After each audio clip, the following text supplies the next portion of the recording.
symbol of excellence in sports entertainment. Turn it on and rip the knob off.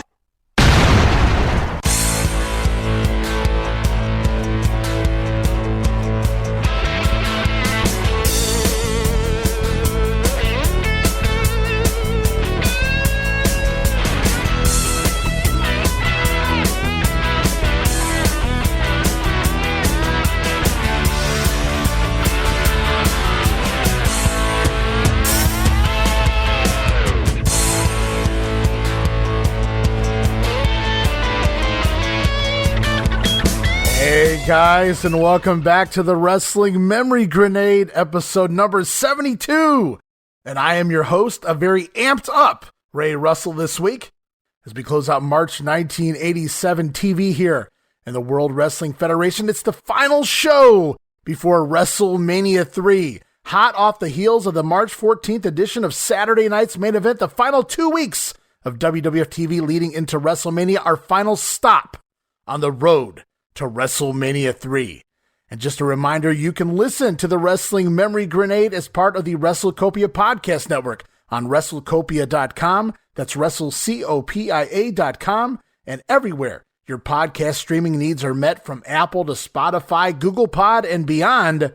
Also, be sure to follow us on Twitter at Wrestling Grenade. That's at RASSLIN Grenade, home of the free prize giveaway. Also, follow and like us on Facebook.com/Wrestling Grenade. Be sure to follow us on Twitter and or Facebook for your chance to enter and win all future free prize giveaways, including our current giveaways, our special Ricky the Dragon Steamboat autographed 8x10 promo pic of the Dragon as Intercontinental Champion, and our second giveaway, the Honky Tonk Man, also as Intercontinental Champion, an autographed promo pic as well. 2 gifts, 2 winners, pictures up on our social media pages right now.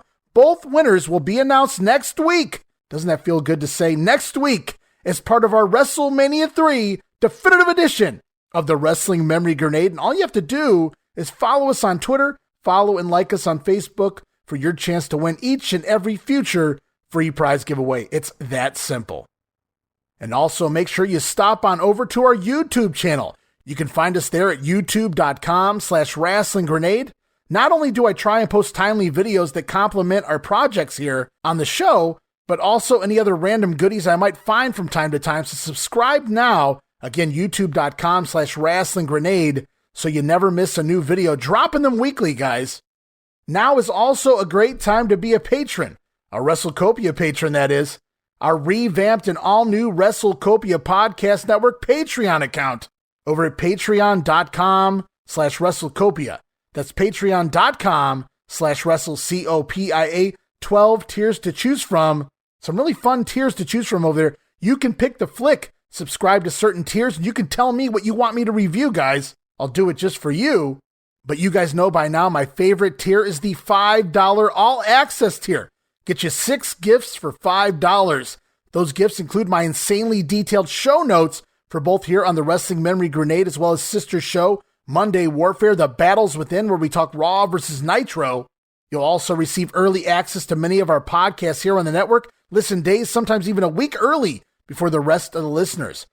Also there, unedited versions of many of our podcasts, including Tom Robinson's TR Shocks the World on Patreon, as well as our Patreon exclusive Watch Along series, where we cover many past WWF and WCW pay-per-views, Coliseum videos, Saturday night's main events, Flair versus Steamboat from Clash of the Champions 6, an hour-long classic was that match.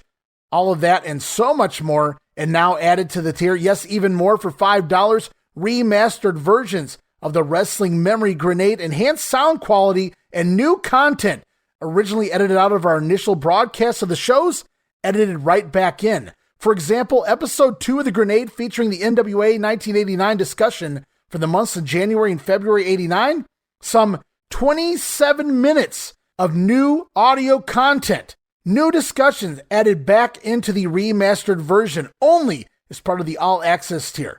27 new minutes of never-heard-before commentary between myself and Steven Eckstadt discussing the early part of 1989 in the NWA. That's just one example of what you'll get as part of those remastered versions of the earliest episodes of The Grenades covering 1989 and the NWA. All of that, plus now digital downloads for your viewing and reading pleasure. And all of that for the low, low price of $5. Just a reminder, the All Access tier gets you all of my insanely detailed show notes, early access to many of the podcasts, Patreon exclusive watch-along series, digital downloads, and so much more. And here's the best part, no subscription. Cancel anytime. Give it a go for a month. I think you'll like the content we offer, and every penny of it goes right back in to the WrestleCopia Podcast Network. So please help us pay some of the bills to help keep the Wrestling Memory Grenade, Monday Warfare, The Battles Within, and our brand new territory-based podcast. Yes, it's the Regional Wrestling Podcast, where we talk the territories. Help keep all of those shows and more up and running for the years to come. And to say last week's episode was a success would be an understatement, guys, because you did your job. I asked everyone to go out there, spread the word, let everybody know the Wrestling Memory Grenade is in full effect here. We're covering 1987 in the WWF right now and many more projects to come in the future.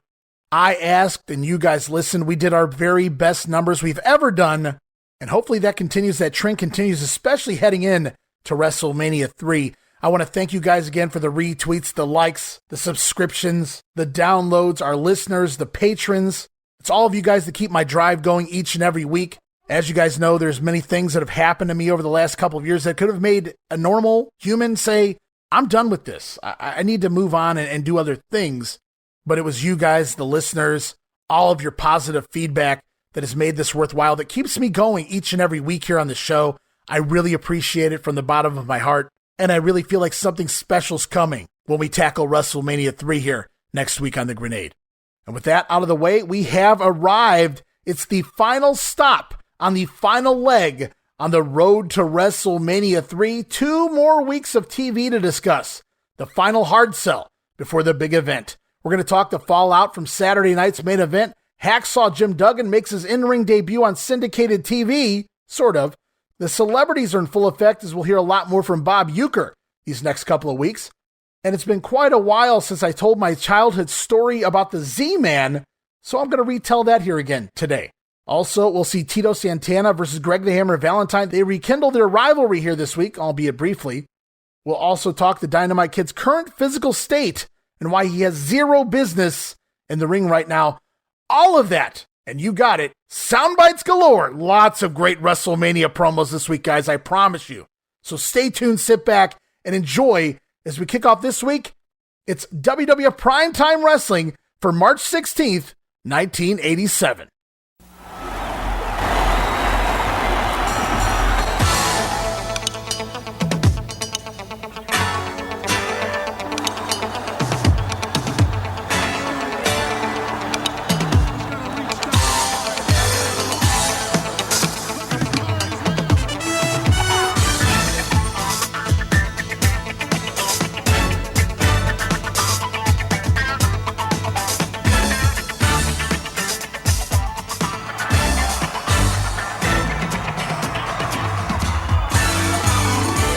This is Gorilla Monsoon. And your host, Bobby the Brain Heenan. Hello, everyone, and welcome to Primetime Wrestling. And as always, we kick things off. Primetime hosted by Gorilla Monsoon, Bobby the Brain Heenan. During the intro this week, Gorilla Monsoon returns from the training camp, the second visit to the training camp of Andre the Giant, or does he?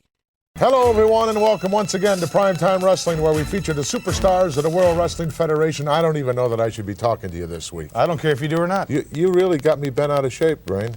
Why? Well, because you invited me out to the camp for the second visit. You don't have to go into that right now. Oh, I don't have to go into that, huh? No, you don't. You had no idea whatsoever about letting me take a look once again at Andre. You knew you weren't going to do that. Yet you let me drag that camera crew out there at my expense. In fact, you think you're smart. You think that, nothing came out of that. I'm not going to be able to do anything or use anything. I'm going to use that footage today that we shot and show the people exactly what you are, what kind of Damien hasn't a thing on you. You're the real snake. What kind of footage did you shoot? You'll see. We're going to have it later on in the program.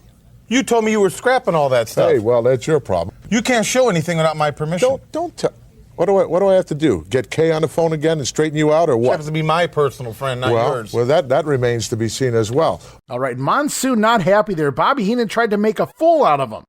Remember last week, Gorilla got permission to film Andre's training camp as long as he didn't show it here on the USA Network? Well, because Bobby Heenan kind of went back on his word, tried to make a fool out of the Gorilla. We're going to see that footage before the end of this episode of Primetime Wrestling. Bobby Heenan not happy with that announcement. We'll talk more about that footage of the second visit to the quote-unquote training camp later in this episode of Primetime Wrestling. But we go on right now. We're coming out of a Hacksaw Jim Duggan match. In fact, it's his very first televised match here in the World Wrestling Federation from the Boston Garden back on March 7th, scoring a win over Moondog Spot. Rita Marie still here as referee in that one. In this soundbite, Gorilla Monsoon discusses invitation cards with Bobby Heenan. Huh. Is he exciting? What do you think that's significant of, that stomping of the foot like that? Does that mean he's going to drive everybody into the ground? I hope. Probably shoes don't fit him. He's got a nail in his shoe. Or, well, I don't know. He just glued the sole on. How do I know? I had a couple of cards for you. I failed to bring them. I left them in my attaché case. One was a invitation to Hulk Hogan's celebration party after WrestleMania, and the other one was a sympathy card that I got for you. Well, there won't be no celebration party, and you can take that sympathy card and you can send it to somebody who needs it. Well, I won't need it. Take a look at this piece of work right here. That's right. About an 80-inch girth that needs to use this particular belt. I don't know why they even let this thing out into the market, so to speak, because it doesn't really belong to anybody. You have to earn it. That's right. It's not mine. Why did they give it? Why did they give it to you? One of the officials from the World Wrestling Federation has brought it here upon my request. I wanted to show the people what the World Championship belt will look like. A belt built for a man, a giant of a man, not just a one like Hulk Hogan. Yeah, I understand that, but it belongs with the World Wrestling Federation. It doesn't belong here. Well, that's why one of the... All right, so Gorilla Monsoon talking about a couple of different cards here. First, a Hulk Hogan celebration party invitation. Gorilla already going to be invited to the Hulk Hogan celebration party, but also a sympathy card for Bobby the Brain Heenan when Andre the Giant loses his big match at WrestleMania 3. Also did a good job here and throughout the rest of the show of showing off that brand new giant-sized WWF Championship belt made specifically for Andre the Giant to fit the waist of the Giant should he win the match at WrestleMania 3. Really cool look at the belt there. As we go back to yet another soundbite featuring even more main event talk, would you expect anything else, involving Hulk Hogan and Andre, WrestleMania 3. Well, we're just 13 days away from an opportunity, a golden opportunity for this piece of work sitting next to me to really make a name for himself in the entire world, perhaps. And then again, we're 13 days away from you making a complete fool out of yourself and a lot of the guys in your stable as well. Family. First of all, I'll never make a fool out of myself. No, you will later on in the program when I show the footage of the woods. No, I won't. Okay. But in 13 days, I'll become manager of the heavyweight champion, or I won't. I will not make a fool out of myself. I've put together probably the biggest match in the history of the sport. No question. And I'm going to walk out of there managing the world champion with this thing wrapped around the waist of Andre the Giant. Well, that still remains to be seen. There are plenty of exciting things coming down very shortly in the Silverdome, And Pontiac, you may not Michigan. get to show that To footage. bring us up to date on everything, let's go to Mean Gene. All right, in 13 days away, Bobby Heenan has put together the biggest match in professional wrestling history, and he promises Andre will be the next champion of the world. And while we're on the topic of talking championships, let's talk about the tag team titles. In fact, let's talk about some of the contenders of those WWF tag team title belts. We get a little discussion here between Monsoon and Heenan, including Gorilla questioning Bobby about dissension in the Heenan family. There are three top teams in contention for the World Wrestling Federation Tag Team Championship belts. You have any clue, Brain, who they are? Yes, I know who they are. Who are they? The Rougeaus, the Bees, Volkov and Sheik, probably. Yeah. K&M. Can-Am. K&M. Oh, yeah. Yeah, you know. I remember those. Right now, we're going to take a look at the Killer Bees, talking about Jumpin' Jim Brunzell and B. Brian Blair. Let's go to My ringside. attorneys advised me for you not to show that film. Boy, those guys are a real threat to the Hart Foundation. These guys are really showing me a lot. They've come a long way. So what? So, you don't have anybody in contention. Are you for the kidding? World's Tag Team Championship. I could put together 5 or 6 different combinations. Like what? Mr. Wonderful and the King? That's one. Understand, they're having a few problems. That they're not getting along too well together. Everybody's getting along fine. You brought up another thing that Bundy's a little upset because I'm managing Andre.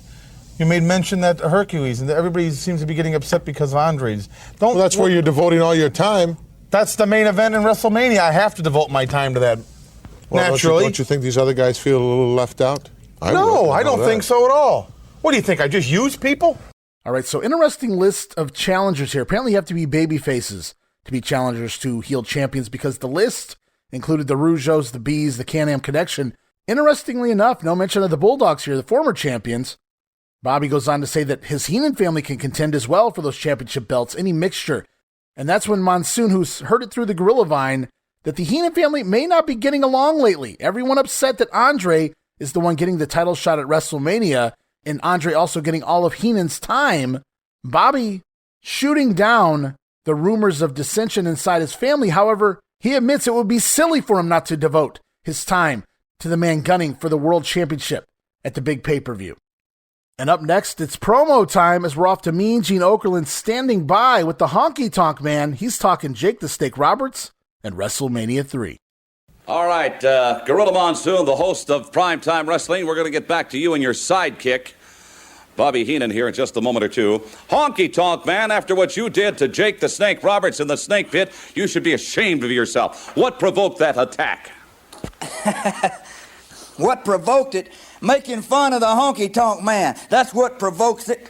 When you make fun of something that my mama gave me a long time ago. She gave me my vocal cords that I could sing by. My mama gave me the guitar that I was playing on that snake pit. My mama gave me these clothes right here that I'm wearing. She gave me my natural jet black hair that I don't put grease on like Jesse the Body Ventura started a long time ago, grease ball mess. My mama gave me all these things, and my mama told me to get the best manager I could find to take care of my affairs. And I found it in Colonel Jimmy Hart.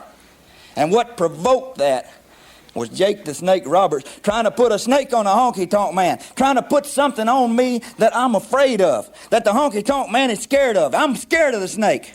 You know, I don't know if this was over the snake or if it was over Frida Lou or what it was over with, but still, to hit him out over the head with a guitar, I can't believe that, Honky. That's Peggy Sue, and you shouldn't be talking about her. You know, she's getting tired of it. She told a Honky Tonk Man long-distance information the other night. She said, Honky Tonk Man, you're letting Gene Okerlund say things about me. I'm going to get a hold of him. She said she's going to stuff her bobby socks down your throat. She said that? That's what she said. And she said after WrestleMania, when the Honky Tonk Man has beat Jake the Snake right in the middle of the ring, and he's destroyed him for the last time. You know, I thought I knocked some sense in him with that guitar, but apparently I didn't.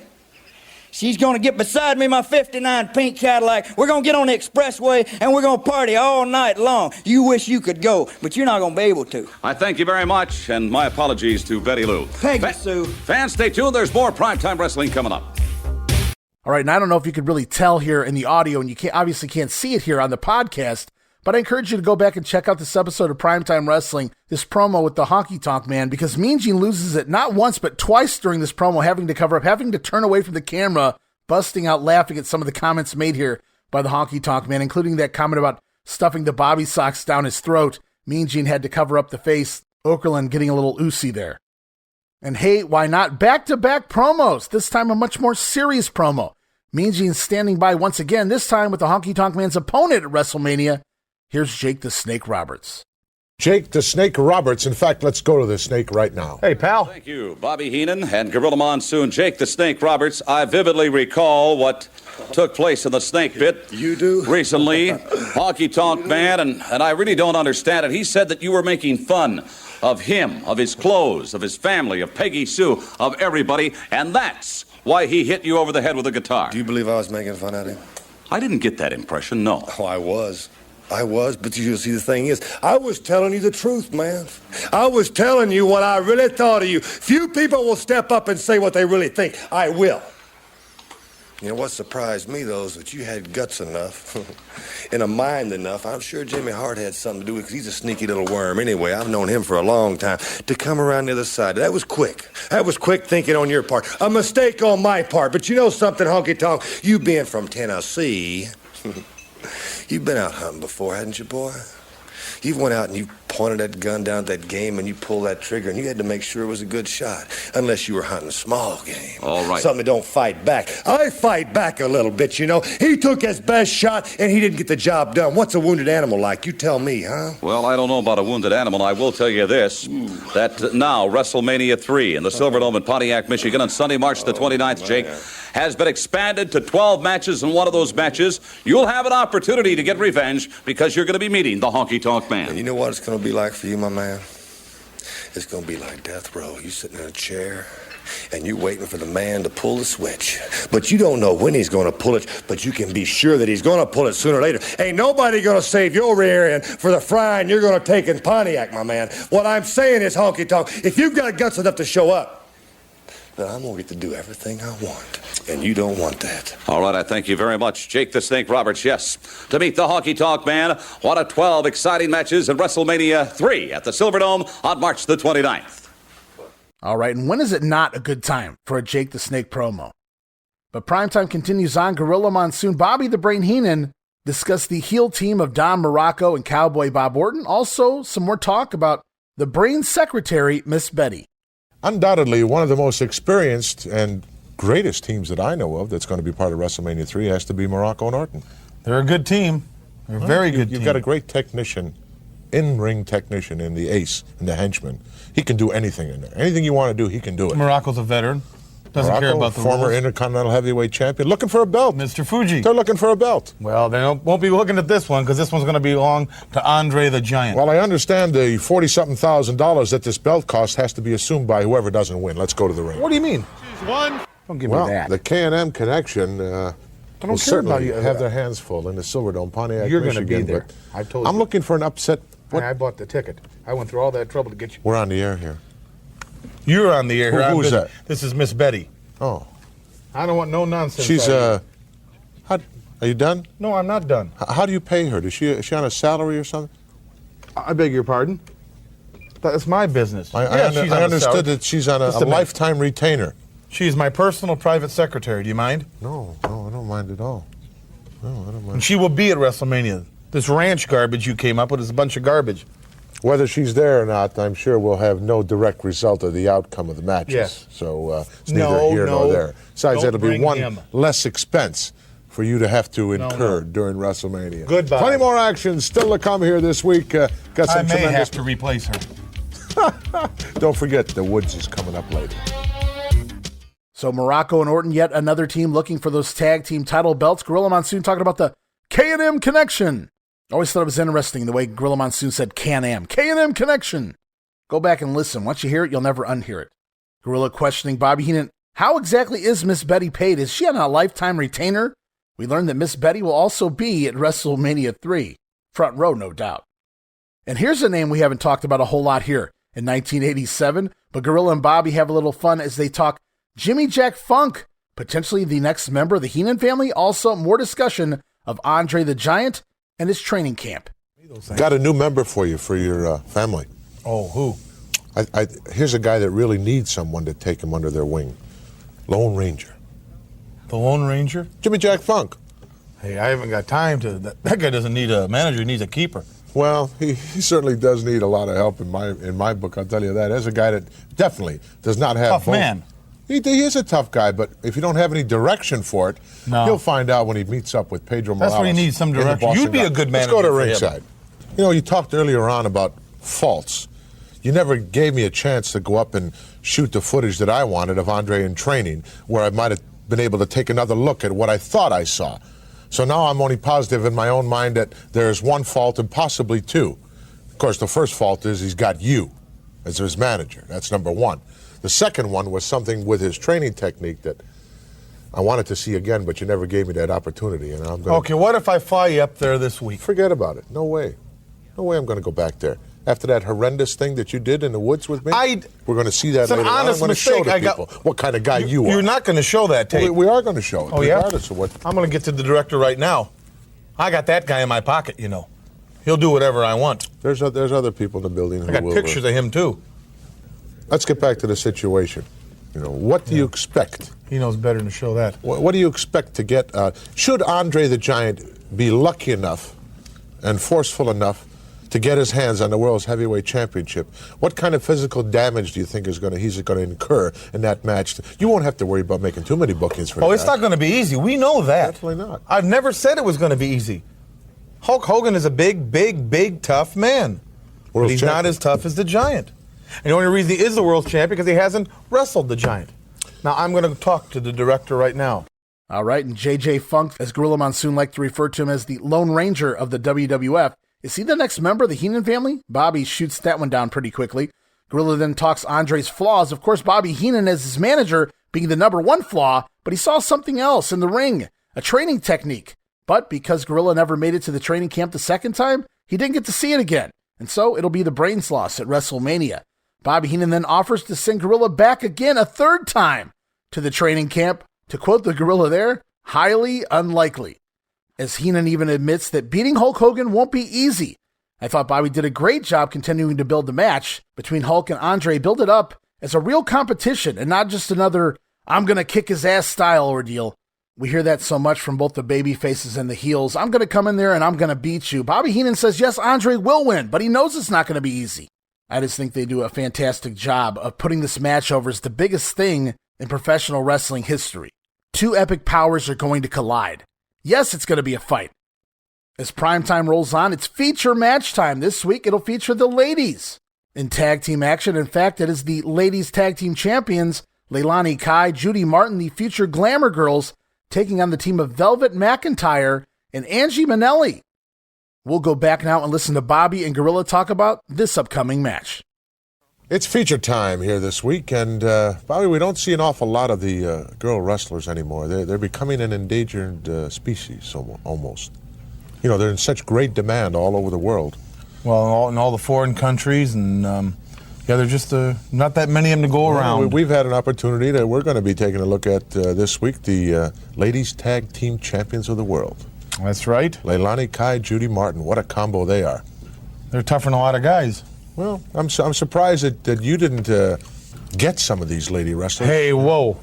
I got enough trouble getting Miss Betty to work, let alone managing a couple girl wrestlers and getting them dressed into the ring. Oh, indeed. Ladies last thing I want to do is carry curlers with me on and the powder line. puffs. So let's go to ringside. Reservations, make sure their hair's done, make sure this. All right, and Gorilla's saying the women are becoming an endangered species, and he covers himself pretty quickly, saying that they are in high demand around the world, so it's hard to get a hold of them to bring them into the WWF. From there's a brief discussion of what Bobby Heenan ever managed a lady wrestler, perhaps the lady tag team champions here. We know Jimmy Hart eventually will, but Bobby says he has enough trouble getting Miss Betty to work, much less lady wrestlers. Yet another conversation that would get this show canceled in 2022, but here in 1987, it's called comedy, people. As for the matchup, taped back March 11th, 1987, Columbus, Ohio at the Ohio Center, it was the ladies tag team champions Judy Martin, Leilani Kai, defeating the team of Velvet McIntyre, Angie Minelli, in 9 minutes, 37 seconds. Kai pinning Minelli after a nice-looking powerbomb splat by Judy Martin on poor Minelli. Great powerbomb there, and the final minutes of that match are up right now on our YouTube channel, youtube.com/wrestlinggrenade. Go check it out. Go check out the powerbomb in particular. Great stuff there by Judy Martin. As prime time this week begins to draw to a close, there's still more discussion about that big matchup between Hulk Hogan and Andre the Giant. Well, I certainly thought that Minelli and McIntyre were far superior in their skills as far as the match went, but it was... You're thinking that about Hulk Hogan, too? You're always on the side of the losers, Monsoon. Hulk Hogan isn't a loser. Hulk Hogan is the world's heavyweight champion. Now. What do you mean now? He is today. He won't be the 29th of March. He will be the 29th of March. Not the 30th. Well, that we'll have to just wait and see, won't we? Won't we? Well, what Andre the Giant undefeated for 15 years. That's right. Not against the caliber of talent that the world's heavyweight champion has to meet. True or false? True to a degree. Thank you. Champion does meet the best. You got that right. Andre the Giant was obviously never deemed #1 challenger. Didn't want to crack at the title. And if it wasn't for you, he still wouldn't want to crack at the title.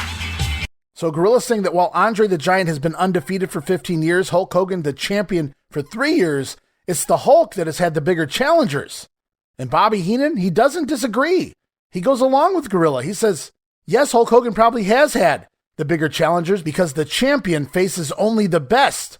But Andre will be the champion after WrestleMania. So more putting over Hulk Hogan, putting over the championship is something very meaningful here, while still promoting Andre the Giant. Excellent work by Bobby Heenan. As Primetime Wrestling rolls into a close, as promised at the top of the show, Gorilla Monsoon presenting the footage shot of Monsoon's second visit to Andre's training camp. Only this time it doesn't seem to go as planned. And here are audio highlights of Gorilla Monsoon, Bobby the Brain Heenan in search of Andre's training camp. The two become lost in the woods. Monsoon unfortunately never makes it, and comedy ensues. Stay with us because right now we're going to go to some special footage as I promised you earlier on. Roll the tape, please. Griping. Look at Brain, I don't have a clue where we are. Where is the gym? I know where we are. These guys are costing me a lot of money. All you paid for was my lousy ticket, and this you could call lunch? Hey, I want you to feel at home, pal. The camera's breaking down. The audio man keeps tripping and falling down the hills. Do you have any idea? I know exactly where I am. Well, let's get to the gym. You just keep your mouth shut, eat a banana, and follow me. Let's go. Look, I don't see anything that resembles a building here. What are you trying to do to me? There's a big well. You don't want me to film this, do you? Yes, I do. There's a well. There's a well right beside it. Come on. Well, I don't see quit any griping. well. Come this way. Come on. Are you nuts? This is crazy. I'm crazy. We're lost again. Dude, quit griping. That's all you do here. We've been by here already one time. Never been by here. Absolutely. Look at There's that. a creek that runs by the tree. Look at my marker here. Look. My banana peel. Right here. We were by here already. That could be anybody's banana peel. Give me a break. I know. But gorillas know their own bananas when they see them. Look, there's another one right there. You think I'm stupid? I left a little bit of a trail here because you don't have a clue where you're going. What do you mean I don't have a clue where I'm going? Look, we've been by here over an hour ago. There's another one right there. There's another one. And another. You snake in the grass. You don't want me to see Andre training again, do you? What do you mean? I invited you. I popped for your ticket and everything. Yeah. You think I just want to walk around this miserable forest? What I saw the first time is true, don't you, Brain? No. Absolutely. I don't know a thing You like don't want that. me to see him in the training camp anymore. You just led me around these woods here for the last 2.5 hours for nothing. You think that's all I got to do is walk around So here? long, Wait a minute. Where are you going? You're not going anyplace. Wait for me. You stay lost. No, I'm not staying back here. All right, now that soundbite was chopped up into just brief clips of the actual segment. This is more of a visual thing than a soundbite. Gorilla leaving a banana trail behind him, though. They realize they're running around in the same circle because a gorilla knows his own bananas as he finds them laying on the ground. Fun way to end the show this week. And if you guys want to check out this full video, it's up again right now on our YouTube channel, youtube.com/WrestlingGrenade.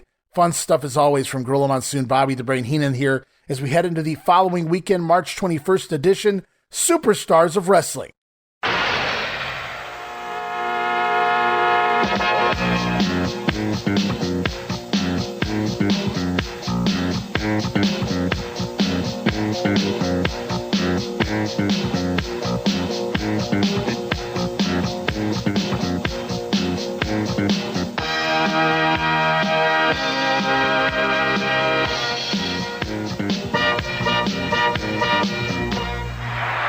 And hey, how about that? A new set of tapings. This week's Superstars tape back on March 10th in Dayton, Ohio, only 11 days old, at the Hera Arena. Hey, I've made a couple trips down there myself for a couple of ECW pay-per-views. So brand new tapings here, heading into WrestleMania, and it's Vince McMahon, Bruno Sammartino, Jesse Ventura on commentary. Ventura rocking some Power and Glory style sunglasses here as we head to the ring. The opening match, scheduled to see the Iron Sheik take on Hacksaw Jim Duggan. We get the introduction of the heels as it's Sheiky Baby in the ring along with manager Slick and partner Nikolai Volkov. And then we go to the backstage area. Craig DeGeorge standing by with Hacksaw Jim Duggan for a promo. A promo during the introductions of your opponent? It's almost like there's an angle coming. And as the promo gets going, just as Hacksaw promises that as long as he's here, Nikolai Volkov will never sing the Soviet national anthem again, we hear Big Nick in the background begin to belt it out on the house mic. Volkov beginning to sing that Russian national anthem. Perfect timing or quite the coincidence? You be the judge. Enraged by the act, Hacksaw Jim Duggan leaves the interview and storms out to ringside.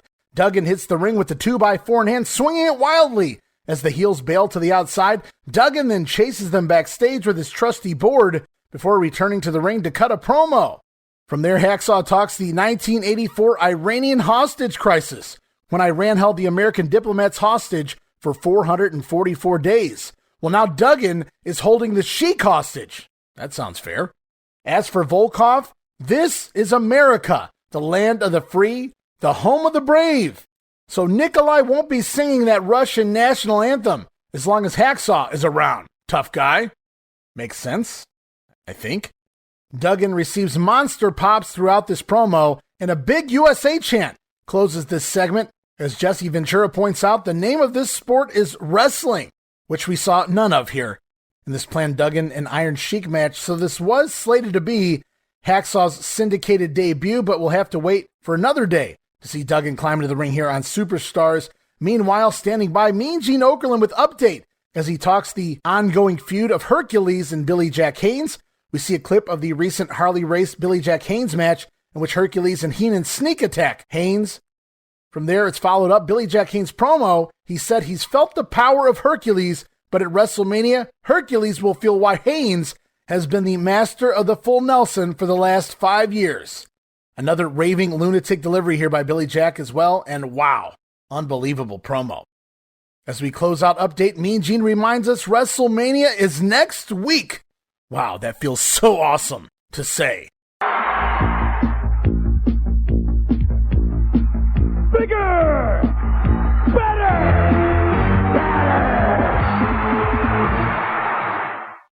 As we head backstage once again, Craig DeGeorge standing by now with the Doctor of Style Slick, along with Nikolai Volkov, the Iron Sheik. And Slick is irate. He talks that wild-eyed Duggan and going to Jack Tunney about his attack on the Iron Sheik and Nikolai Volkov. Slickster then challenges Duggan to a one-on-one match against the Iron Sheik because that works so well today. Volkov also pissed off here, I think. I can't really make out everything he's saying, but he says you can't go around hitting people with 2x4s, which Duggan really hasn't. Yet, anyway. And then it's the Iron Sheik's turn to gripe, but we're out of time, so it's back to the ring for tag team action. It's the magnificent Muraco Cowboy Bob Orton, managed by Mr. Fuji, taking on the team of Mario Mancini and Corporal Kirchner. And I'm sure Kirchner just watched that last segment with Duggan. That was once Corporal's spot on the show, who replaced the Sergeant Slaughter role and did some work versus Volkov and Sheik in the past. Kirchner even still working Sheiky Baby lately here on the C shows. Well, up until now, Duggan has arrived. No use for Corporal Kirchner no more, so he's stuck here in this tag team matchup, relegated to teaming with enhancement talent, which is never good for your future. As the match begins, we get an insert promo from the Can-Am Connection. They talk the wrestling technician, Bob Orton, and the Tank, Don Muraco, in their upcoming match at WrestleMania 3. As the match gets going, Corp starts out and looks good against Bob Orton until running into a Cowboy Bob knee in the corner, and then just to make sure he stays down, Muraco with a knee to the back from the apron as well. Corporal Kirchner now down, and in comes Mario Mancini, tags in and takes a beating as Lanny Poffo randomly joins the fucking commentary booth in the middle of all of this with a poem for us all. Mr. Poffo with a poem as it relates to WrestleMania. Thank you very much. The Silverdome in Pontiac on March the 29th, a real-world wrestling celebration. When Andre and the Hulk collide, you'll need a Richter scale to measure the enormous devastation. The Hulksters never run away from anyone before. March 29th will be his toughest test. The largest crowd in history will witness every move. It's the battle of the biggest and the best. Andre's never lost a match in 15 years of wrestling, and his reputation far beyond reproach. The fans think Bobby Heenan's just a sneaky little weasel, but to me, he's just another common roach. We thank you for that. All right, and thanks for that, Lanny. Back to the action, though. As Orton picks Mancini up in a suplex, Muraco climbs to the top rope and comes off with a crossbody, if you want to call it that. Muraco kind of falls down on top of Mancini as Orton suplexes him back. Good combo move here by a couple of veteran heels, and it'll get the win. Muraco on top of Mario Mancini picks up the win 1 minute and 48 seconds. Very different for this team as they're trying new things.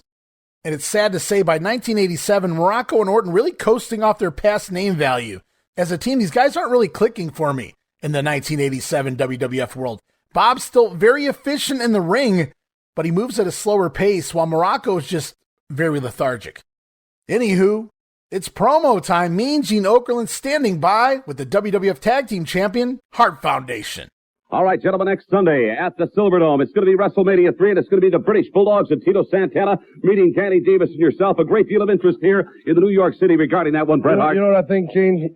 The Anvil's sort of like a tank. Sort of like a Porsche, combined. But now we've got Danny Davis in there, and Danny Davis is the gear shift. So now we've got this machine that's just going to run over top of the Chihuahua and the two Bulldogs on WrestleMania 3. We're going to show everybody, right, Anvil? Have you ever seen the way a tank's rotors roll over people? Well, I'll tell you what, these guys are really, your men are a little sick, Jimmy Hart. I don't mind telling you. WrestleMania 3 next Sunday on the 29th. More classic Jim Neidhart there, talking about being a tank, like Muraco's the tank. These guys seem to be sharing the nickname right now. But the Anvil, the tank, using his wheels, his rotors, to smash over the Bulldogs and Santana. Jeez, talk about violent. As we head off to a Rougeau brother vignette, Jacques and Raymond, just how do they prep for WrestleMania 3 in the Dream Team? Snowmobile racing. Yes, that's apparently a thing. Picture NASCAR, but with high-speed snowmobiles. Looks dangerous as hell here. Never knew something like this even existed till I watched this video. People flying off the track everywhere. Holy shit. The Rougeau's holding up a trophy as Danger Zone plays in the background. Pretty sure these guys were just representing a team. I don't think they actually climbed to the snowmobiles themselves. And maybe I'm even using the wrong term for these vehicles, but that's what they looked like to me. As Danger Zone played in the background, had to pop for that. The Rougeau brothers are fun guys, I suppose. And it's back to the ring for adorable Adrian Adonis, Jimmy Hart in his corner, taking on Jim Young. As we see Suzette, the Federette, ringside here. We get an insert promo from Brutus Beefcake, who refers to Adonis as Slime, Slug, and Blubberball. Brute Eye wants to see Roddy Piper leave Adonis like a cue ball at WrestleMania 3. Back to the action, Jim Young, visibly green as shit here. Adonis bumps on him for a tackle, but Young runs into an elbow in the corner, and it's good night, Irene. Adrian Adonis with a quick win, 1 minute and 45 seconds. And it's off to Mean Gene Okerlund standing by with one of the many celebrities at WrestleMania 3. It's Mary Hart this time. More fun with the celebrities here as Mean Gene hands Hart the timepiece, the watch to keep track as timekeeper at WrestleMania 3. But she says the timepiece, it's not working, Gene. Gene ponders if Bob Uecker messed with it, but Mary Hart quips that Andre was sitting on it, forcing Gene into laughter as we close this quick clip and head off to yet another promo. This time a soundbite attached. Mean Gene Okerlund with the Intercontinental Champion, the Macho Man, Randy Savage. All right, the big one just a week away. WrestleMania 3, Sunday, March the 29th. 12 exciting matches. Each and every one of them a main event. And certainly this man's title defense, Randy Savage, meeting the Dragon, Ricky Steamboat. Steamboat will have in his corner George the Animal Steel. And all the marbles are on the line on this one, Randy Savage. You could see that all the marbles are on the line. I Wouldn't just you said say that? No problem at all. In the Silverdome, there won't be no repeating. No. Last chance for the Dragon. Yeah, I'm the Intercontinental Heavyweight Champion. Have you realized that over a period of time? Yeah, that I just keep on going and going and going. You have led the good life. You made yourself a lot of money in the last year. And, of course, you have been the Intercontinental Champion for over 1 year. In the Silverdome, people are going to realize that I am the greatest of all time. Yeah. In the Silverdome, in front of millions and millions and millions of people, the Dragon will burn. All right, apparently the case is closed as far as the Intercontinental Champion is concerned. The case is closed! Did you just say something about not repeating yourself? It's closed. I'll go along with that. Randy Savage to defend against Ricky Steamboat in WrestleMania 3. Don't you dare miss it. Really fun banter there at the end of the promo. Macho Man says the case is closed, and he doesn't repeat himself. Mean Gene asks, the case is closed? So Macho replies, case is closed. Okerlund says, didn't you just say something about not repeating yourself? Or LOL. Really fun stuff. Yet again, the banter between Mean Gene Okerlund and Randy Savage, just all kinds of fun here. Can never get enough of the Macho Man promos. And speaking of promos, they just keep coming as we get yet another one. This time, celebrity Mr. Baseball, Mr. Belvedere star Bob Uecker, and Jimmy Hart here for an interview as they talk Alice Cooper with Jake the Snake Roberts, taking on the Honky Tonk Man, of course, accompanied by Jimmy Hart. Jimmy says he welcomes Cooper to his nightmare. And it's back to the ring. 6-man tag team action. Tito Santana teaming with the British Bulldogs, taking on the team of Steve Lombardi, Al Navarro, and Rick Renslow. Davey Boy Smith early on with a press slam on Steve Lombardi in this one as Tito tags in on fire. Arriba! Tito drop kicks Lombardi into the opposition's corner and in tags Rick Renslow now. Renslow immediately in the wrong corner himself runs into a Dynamite Kid headbutt from the apron. And now it's Al Navarro's turn, who tags in, also to little success. Davey Boy Smith with the running power slam on Navarro as the other job guys run in to make the save, but they get sent packing. Tito Santana back in with a great-looking flying forearm on Al Navarro, and the baby faces pick up the win here, 2 minutes and 48 seconds. You'll notice Dynamite Kid never tagged into the match, and it seemed hard for him even getting into the ring here. Dynamite's only bit of offense was standing on the apron and allowing one of the other wrestlers to ram a job guy's head into his head. So Dynamite Kid's still being protected here. He really can't do much of anything. It's very noticeable if you know what you're looking for, and kind of a tough pill to swallow. It's why is he even out there? As it is WrestleMania weekend, we saw his opponent earlier on the show in Adrian Adonis, but now it's time to hear from the Hot Rod himself. Here's a promo with Roddy Piper. Roddy Piper, there is a certain tone, I guess, of sadness in the fact that it's going to be your farewell bout. And I guess you've got your own personal reasons for all of this. Adrian Adonis, I don't know what to say about that man. I can say that about him. Sure. The daffodil of the WWF. Such a wonderful human being. Can't take anything away from him being tough. Don't take any away from him. He's been a tough man all his life, and this ain't going to be any easy battle. What about yourself? Why are you doing it, Roddy? I know what you said. I know what you said to the press. I'll tell you the truth. You know, the place, by the time you see this, the place will be sold out. I've been through 2 WrestleManias, survived. Probably there are only 2 men that can say that. This is a third one. I ain't trying to buy no tickets or buy any votes here. You know what? When it's a Gene, I go away sometimes. I go away for 40 days, 50 days. You know, catch an airplane. I got to leave at 3 o'clock in the morning. And your little Zala, your oldest daughter, comes out and she's crying and she's hugging you. And I'm thinking to myself, what am I doing? And I say, I never had parental guidance coming up. I want a little better for my children. I want to be a little better father. Last thing I want to be is bald. So the Hot Rod here in the interview says Adonis is a tough man. He's not taking anything away from him. But Piper talks leaving his kids for 40 to 50 days at a time, leaving his house at 3 a.m. in the morning to catch a flight, seeing his daughter watching him go away. Piper wants to be a better father, and the last thing he wants is to be bald. A straight delivery, but a little fun there by Roddy Piper. So Roddy Piper, serious, gets real, finishes with a little fun line, a little bit of everything there from Roddy Piper. And speaking of the Hot Rod, it's off to Piper's Pit. Special guest this week, President Jack Tunney. As we come another week closer to the end of Piper's Pit, Roddy has another message for adorable Adrian. He said, it's a hell of a lot easier to jump on than it is to jump off, man. Anywho, out comes President Tunney, who brings a felt bag out, which he reveals to hold the potential new WWF Heavyweight Championship. A giant version of the WWF title, if you get my drift, made to fit one Andre the Giant should he win at WrestleMania 3. And what a sight as the Hot Rod holds the belt up. Bobby Heenan and Andre the Giant interrupt the show, though, to take a close-up look at the belt. Andre even trying on the belt, sort of. Bobby Heenan wrapping around his waist, still not sure if it really fit back there. Heenan, however, on the microphone says, hey, this belt, this one fits. Bobby says we'll be seeing a lot of this after WrestleMania. Andre throwing the strap over his shoulder says after WrestleMania, we'll finally see a real champion as the heels walk off the set. Piper says Andre the Giant got himself a manager. He's got himself a belt. He's got himself a match with the champion Hulk Hogan. The only thing he doesn't got a win just yet.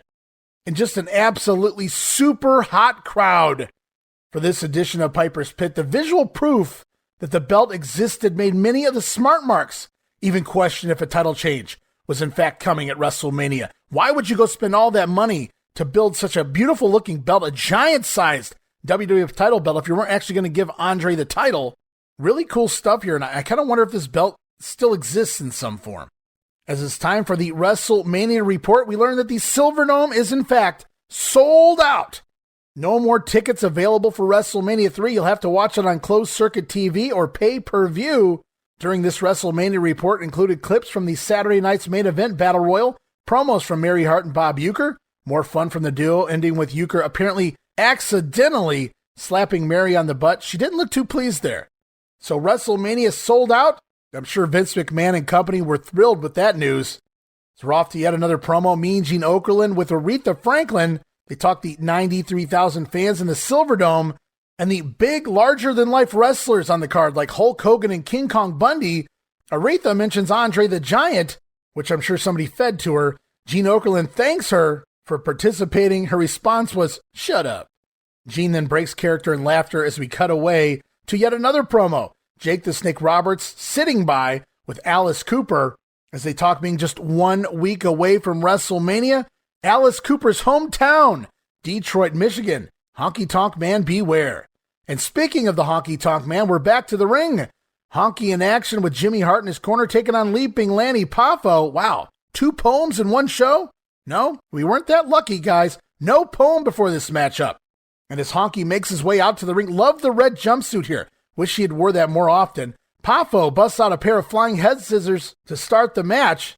And just as the match gets going, Jesse Ventura says, "This should be a good match." Lanny Poffo telegraphs a backdrop and the shake, rattle, and roll neckbreaker. Match goes a whopping 40 seconds. Wow. Even Ventura expecting a good match here. 40 seconds it took Honky Tonk Man to put down Lanny Poffo. Perhaps it was the power of the poem that would have kept Lanny going. We didn't get one here. Post-match, we see Honky Tonk Man on the microphone thanking his fans for their support. They're a beautiful audience. He doesn't want to let the fans down. He knows they came to see him sing and dance, so hit his music.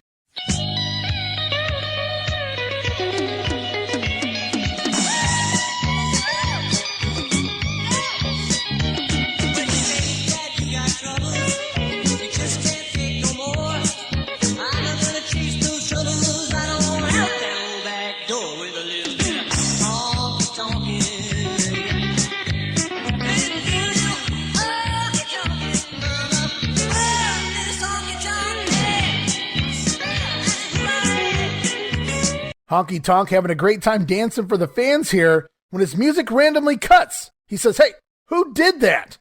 We hear a familiar voice over the loudspeakers. That's Jake the Snake Roberts. Honky Tonk Man asks, who cut his music? Jake responds, Damien did that. And that Damien and Jake are watching the Honky Tonk Man, creeping Honky out as the fans pop loud for this segment. It was almost like a Titantron angle before the video screen walls existed. Audio only, but effective for the fans here in Dayton, Ohio, as we're off to one final promo to close out this week's edition of Superstars. Mean Gene Okerlund with the WWF champion, Hulk Hogan. You know, I can just see it next Sunday at the Silverdome in Pontiac, Michigan. And before it all starts, Aretha Franklin comes out and does America the Beautiful in front of 90,000 screaming at the Silverdome and millions other around the country, around the world. Hulk Hogan, nobody knows America the Beautiful like you do, and it has been a beautiful America for the last 3+ years. That conceivably could end in WrestleMania 3 when Andre the Giant challenges you for the gold. Well, you know, it conceivably could end. That's true, Mean Gene. But I seriously doubt it, man.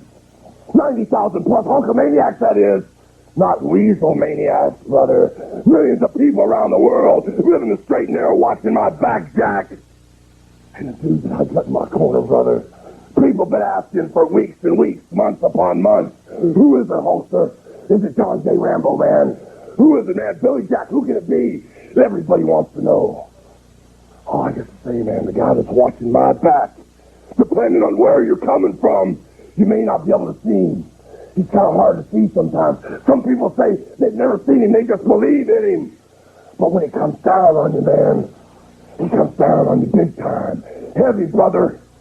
And that's the man on my side. And I'll work through him, man. Andre the Giant, you're fighting for the wrong reasons, man. The money, the gold, the ego. I can defeat that. But you can't defeat me, man, with all my Hulkamaniacs, brother. What you gonna do when the Hulkster runs wild on you? I'll tell you what, it's going to be something else. WrestleMania 3 next Sunday at the Silverdome in Pontiac. Ah, yes, they talk America the Beautiful, the big brother in the sky watching over his back. Andre is fighting for all the wrong reasons, man. The money, the ego. Hulk, he wrestles for, well, never mind what Hulk wrestles for, brother. See you at WrestleMania 3, dude. As we're off to Wrestling Challenge March 22nd, taped March 11th, Columbus, Ohio at the Ohio Center. New set of tapings here as well. Bobby the Brain Heenan, Gorilla Monsoon on commentary.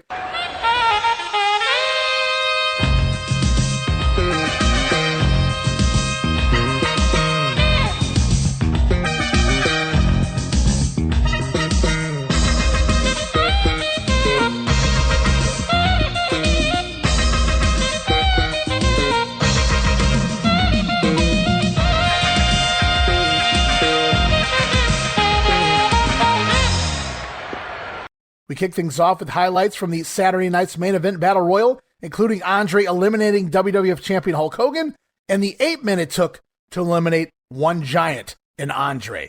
And we're off to the ring for the Tag Team Champion Hart Foundation, Jimmy Hart and Danny Davis in their corner, taking on the future Young Stallions. Yes, the Harts here, up against Jimmy Powers and Paul Roma. Our first look at Roma and Powers as a team, matching red trunks and all already. As the match gets going, we get an insert promo from Bob Uecker, who says he'll be center ring at WrestleMania. The quick-witted Uecker even looks down as if he's looking at the match from his insert promo, Brady Bunch style. I wrote LOL. Bob Uecker is just phenomenal. Bret Hart and Paul Roma start the match. Roma surprises the Hitman with a leapfrog and a backdrop. Awesome dropkick, too. Sends the Hitman packing. But the Hart Foundation take over on Jimmy Powers, however, flinging Powers to the outside for Danny Davis to get in his cheap shots. Then back inside, they pick Powers up for the Heart Attack. And the Hart Foundation get the win 2 minutes and 37 seconds. Post-match, the Harts dispose of Paul Roma, while Danny Davis comically drops an elbow on Jimmy Powers and flings him from the ring to resounding heat from the crowd. I told you Davis was over as a heel here, heading into WrestleMania 3. As we got a couple quick promos lined up for you here. All these men also involved in the big upcoming pay-per-view. First, Mean Gene standing by with the Junkyard Dog, followed by a promo with the Dream Team. All right, Junkyard Dog, it's coming up WrestleMania 3 on the 29th at the Silverdome. Your match is going to be with the King of Wrestling, Harley Race. And, of course, we know the ground rules in this one. The loser's going to have to get down on his knees and then bow to the winner. I don't like that at all. You know, Mean Gene, it's one person that the old dog get down on his knees quite frequently and quite often. Matter of fact, each and every day, and that's the man above. That's the only man that I'm going to get on my knees and bow to. But Handsome Harley Race is a smart individual, along with Bobby the Brain Heenan. But in a few short hours, a few short days, millions and millions of fans will see the new king of professional wrestling, and I hope it's the one and only. Good luck to you in WrestleMania 3. Thank you, Junkyard Dog. By the way, I should also point out in WrestleMania 3, tremendous tag team action. The Rougeau brothers from Montreal, Quebec, Canada are going to be going against the Dream Team of Brutus Beefcake and Greg the Hammer Valentine. And Dino Bravo, for some reason, is going to be in your corner. Greg, it doesn't make sense. The Dream Team and Associates. And it's going to make sense why Dino Bravo is in the Dream Team's corner. You understand? The dream is going to come true in WrestleMania 3. Not like WrestleMania 2. The dream is going to come true, and the nightmare is standing right behind me, Dino Bravo, the nightmare for the Rougeau brothers. All right, your thoughts on this one, Brutus Beefcake? Well, the Rougeau brothers are going to be our stepping stone to the top here, and our brother Dino's right in our corner. How can we lose? Greg, all the fans out there are watching, and they know who the Dream Team is, you know. That's right. You know, you're going to make my dream come true, and that is take care of the Rougeau brothers right there at WrestleMania, because there's going to be your nightmare. All you Canadian people are going to watch your heroes go down the tubes, because the Dream Team is going to make my dream come true and whip you like two dogs. Going to find out in WrestleMania 3. All right, and the Dog looking to crown Harley Race, but not in the way the King would hope. And then the Dream Team have the Rougeaus also at WrestleMania 3 as we're off to Wrestler's Rebuttal, now hosted by Craig DeGeorge. He interviews Roddy Piper here. Piper says he's been a star for a long time, and he's fought a lot of stars.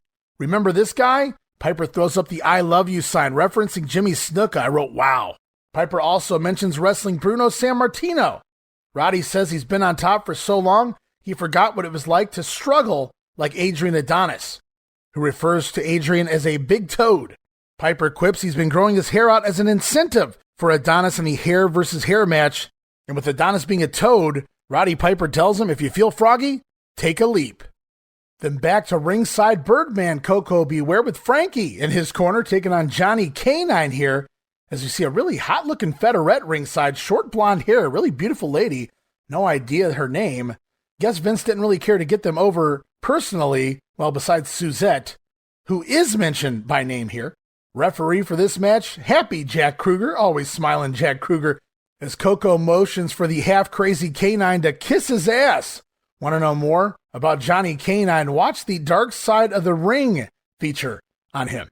During this matchup, we also see an insert promo from the Natural Butch Reed and his manager Slick. They've heard that Coco's been preaching lately. Well, he better be preaching and a praying when he steps in the ring with Butch Reed at WrestleMania, and Frankie, he'll be flying the coop once and for all. Butch Reed looking to put down Coco Beware and Frankie at WrestleMania. Back to the action, K9 botches a backbreaker, and that was about his only offense in the match. Coco busts out a cartwheel around K9 and a backdrop as Bobby Heenan rips on Ware's white glove, the Michael Jackson-like white glove of Coco Beware. If only Heenan had seen him in those red leather jackets, part of the PYTs. Meanwhile, to the finish of the match, it's Coco Beware with a middle rope dropkick this week, and a really nice patented Ghostbuster Brainbuster picks up the win here, 2 minutes and 12 seconds for the Birdman. As we're off to Mean Gene Okerlund standing by with Andre the Giant. Andre the Giant, I vividly recall the signing of the contract for your title shot at Hulk Hogan in WrestleMania 3. You said you taught Hogan a lot, but you had still one more lesson to give him in the final chapter in that big title match at the Silverdome in Pontiac on the 29th. You want to talk to somebody? You talk to me. He's going to do all his talking in the ring. You talk to me. You want to talk about the final chapter? I'll be glad to talk about the final chapter. The final chapter in the life and history and the career of Hulk Hogan. See, because it's over, Hogan. I know it, you know it, everybody knows it. You had 3 good years, you can't laugh at that. You were lucky, you made some money, you got a cartoon, you got some dolls, you rode good, you had it good. But you know you can't beat this man. Toughest man in the world, nobody can beat this man.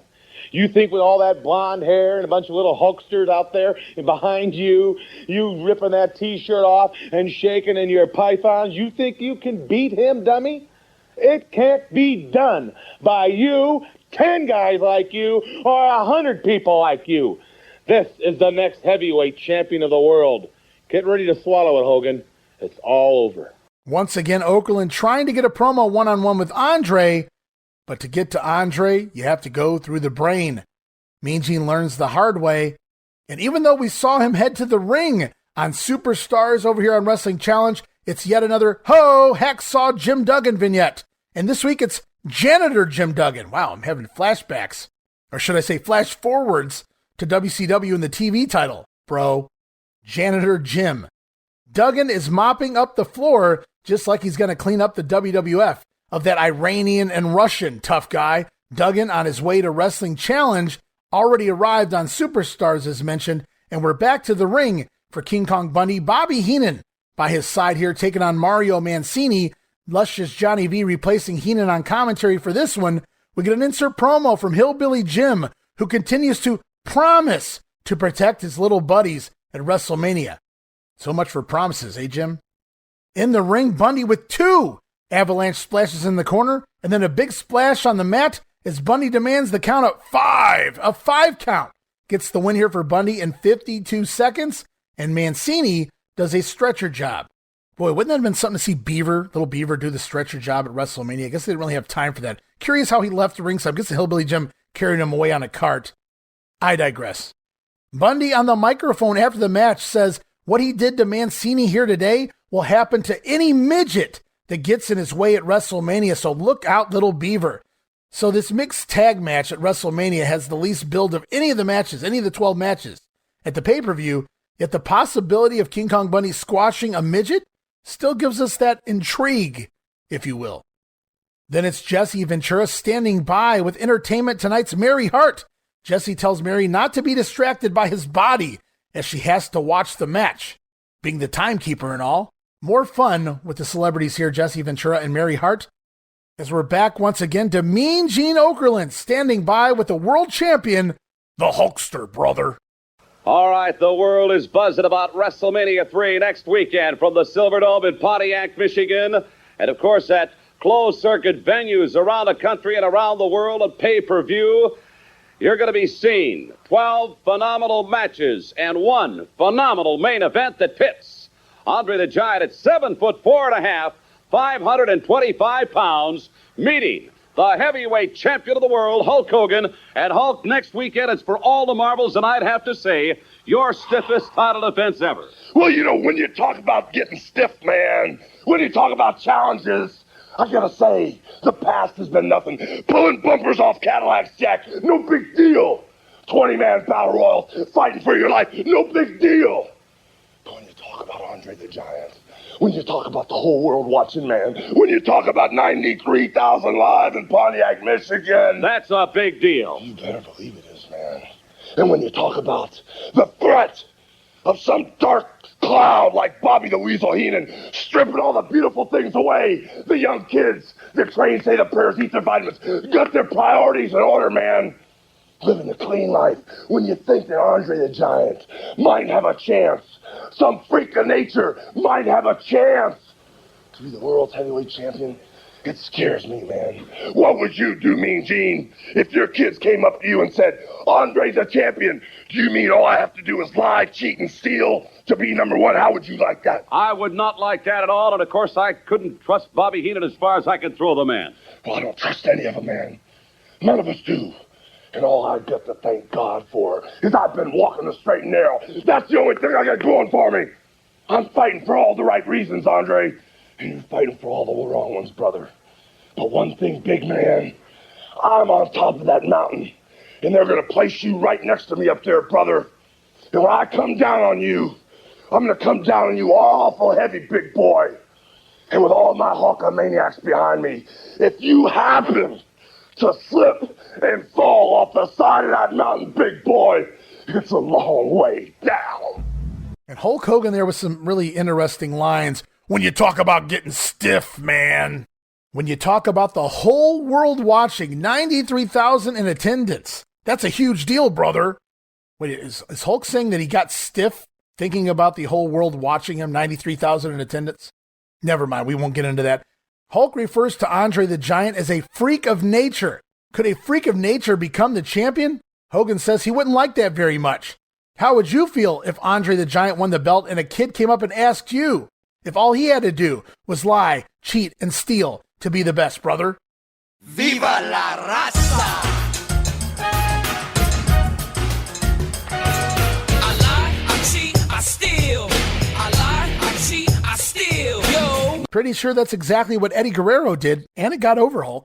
But we'll continue, no doubt, to hear from both Hogan and Andre heading in to WrestleMania. So we'll go on here with Mean Gene Okerlund standing by with Aretha Franklin. It's actually the same promo as Superstars, but when I watched it this time, I noticed Aretha looks less engaged than a Bob Uecker or Mary Hart, but she's still putting up a good show here for the camera, so can't really fault her all that much.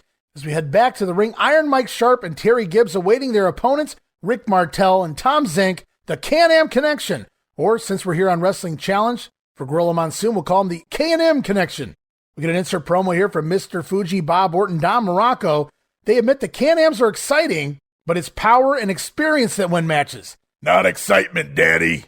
Back on commentary, Bobby Heenan says that Orton could beat both Can-Ams. In fact, Muraco could beat both Can-Ams. Even Mr. Fuji could probably beat both Can-Am Connection. Gorilla Monsoon doesn't think so, as the heels get Tom Zink in their corner immediately for a double team, leading to all four men in the ring. Drop kicks from both Can-Am, sending Sharp and Gibbs to the floor. Fun teamwork by the Connection this week, as Martel does a drop down and Zink leaps over him into a crossbody on Gibbs for a near fall. Then it's all four men back inside, heels with a double Irish whip, but the Can-Ams with a little do-si-do action into drop kicks on the heels. Tom Zink then with a power slam on Terry Gibbs. Rick Martel slingshot splash into the ring. Can-Am Connection pick up the win, 2 minutes and 40 seconds. Another win for the K&Ms, eh, Gorilla? As we go back to Superstars, we see a replay of Piper's Pit. President Jack Tunney showcasing the new giant WWF title belt. Andre and Bobby Heenan coming out to take a look, but this time it's the Snake Pit here on Wrestling Challenge, and Jake the Snake Roberts guest, WWF champion Hulk Hogan. But first, Jake the Snake Roberts wants to talk to Honky Tonk Man. Jake says that while Honky is a tail shaker, The Snake is a bone breaker. The Snake will put him down at WrestleMania 3 as Jake then holds up Andre's potential title. Hulk Hogan coming into the Snake Pit. Jake the Snake showing off the giant-sized WWF title belt to the real champion, Hulk Hogan. And while Jake holds up the potential future title belt, Hulk Hogan wears his championship belt onto the set of the pit. As Hogan admits this is the first time in his life that the odd makers are against him, brother. Jake points out the WWF never made a belt for anyone else prior. They never did it for the likes of King Kong Bundy. Hulk Hogan says he gets how the non-believers can see Andre as the next champion, dude. While Jake the Snake wonders if prayers and vitamins are enough to slay the Giant, as Jake hands over the Giant title for Hulk Hogan to examine. Hogan takes a brief look at the new Giant title belt and hands it back to the Snake. Refers to it as a giant shiny toy, dude. But the Hulkster says this belt won't be relevant. After Hogan wins at WrestleMania 3, this giant belt will go back in the box, brother. This Snake Pit segment here, not bad, fine for what it was. Hogan takes a gander at the Giant's belt. Everybody's got to see it now. I thought Jake did a good job keeping with the character, even stating that he has his own opinions on who will win at WrestleMania, but Jake says he keeps his opinions to himself. As we're off to a new WrestleMania 3 report, once again we learn no tickets left. It's closed circuit or select pay-per-view markets if you want to watch WrestleMania 3, 12 main event matches. And we got a few promos lined up here for you on this particular WrestleMania 3 report, and we're going to start off with the Can-Am Connection. This is the Can-Am Connection, and in WrestleMania 3, we've got the opportunity, and we're going to wrestle the magnificent Muraco and Cowboy Bob Orton. Rick, we've got our work cut out for us. Yes, but we feel great because we're going to be part of that WrestleMania, and we're going to have a chance to show the world what we can do. It's not going to be easy because against Muraco and Orton, you never know, but we'll be ready for that big, big match. Because believe me, we're going to get the job done because the Can-Am's coming towards you. All right, and the Can-Am say they will get the job done. Not accused of being the best promo for Rick Martel and Tom Zink, but someone who was a great promo. Standing by now, Jake the Snake Roberts. If that was your best shot, Honky Tonk, you're in a lot of trouble on that. Cheap shots, hey, I've always lived by the cheap shot. I don't mind what you done to me. In fact, you know, I never liked things easy in life. I like working for it. Well, time's coming, my man. And I know that you can feel the weight of my stares. And maybe you are denying things. But, you know, lips tell lies. But when I look into your eyes, my man, I see fear. DDT and Damien. That's what you got to live with, and you can't do it. Jake talks about the Honky Tonk Man taking the cheap shot. Jake didn't mind the cheap shot. In fact, the Snake has lived by the cheap shot. But Honky didn't get the job done, and Jake coming for revenge. I love these promos here from Jake the Snake Roberts. Now a babyface talking about, hey, I live by the cheap shot. That's okay. I'm not mad that you took the shot, but you should have got the job done. Really great stuff there by the Snake Man. As we have one more soundbite lined up here on the WrestleMania report.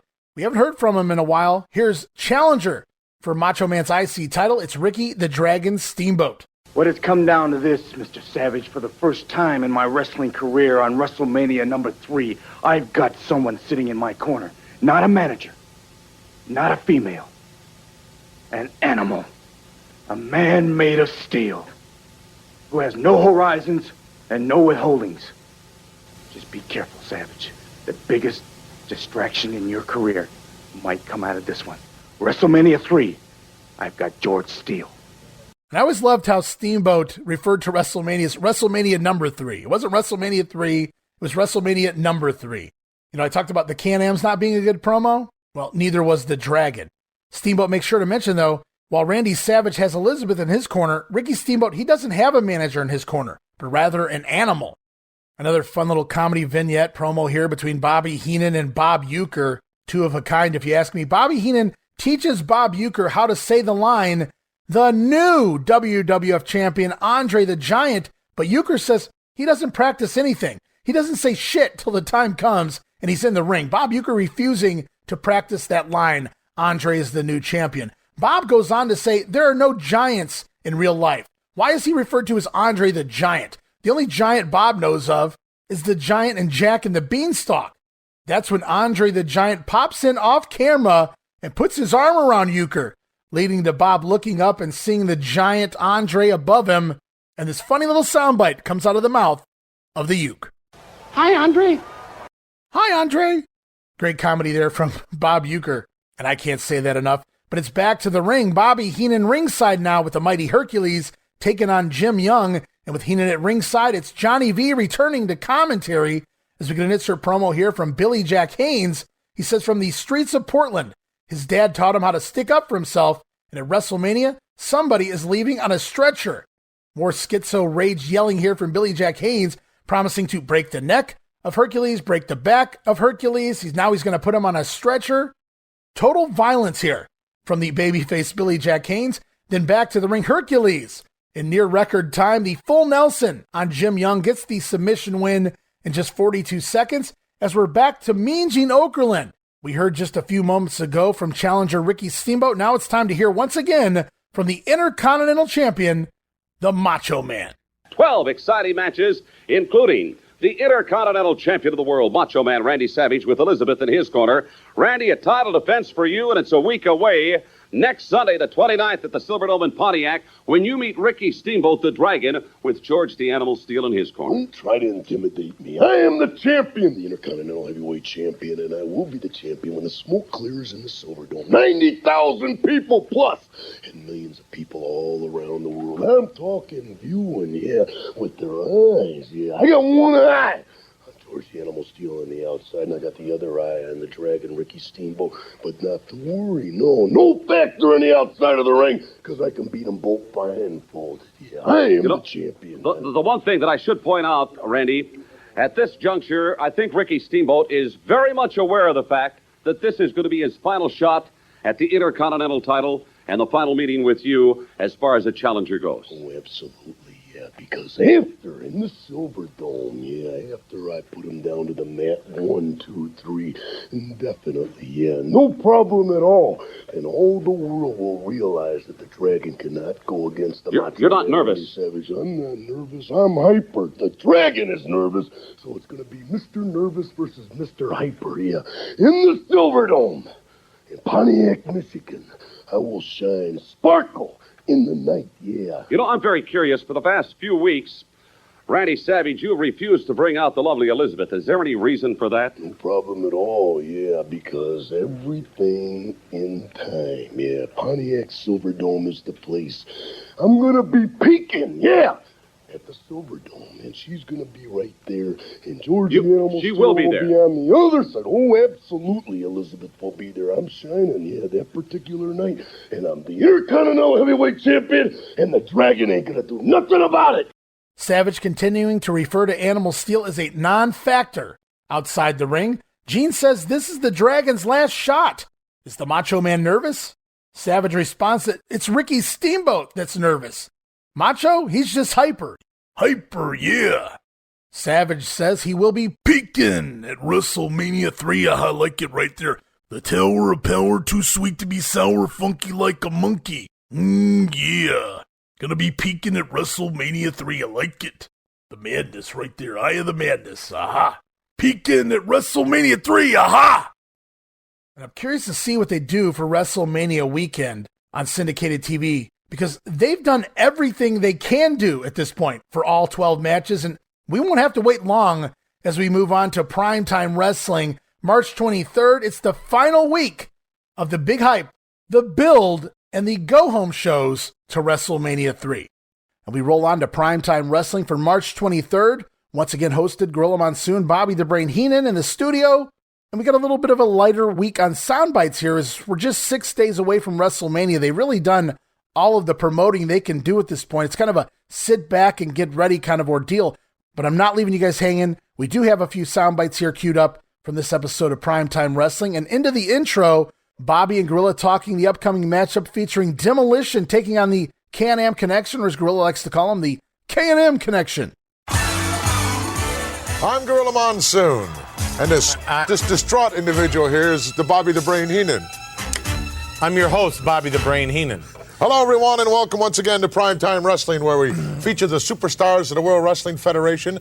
Brain, we're just 6 short days away from the golden opportunity of a lifetime for you. That's correct.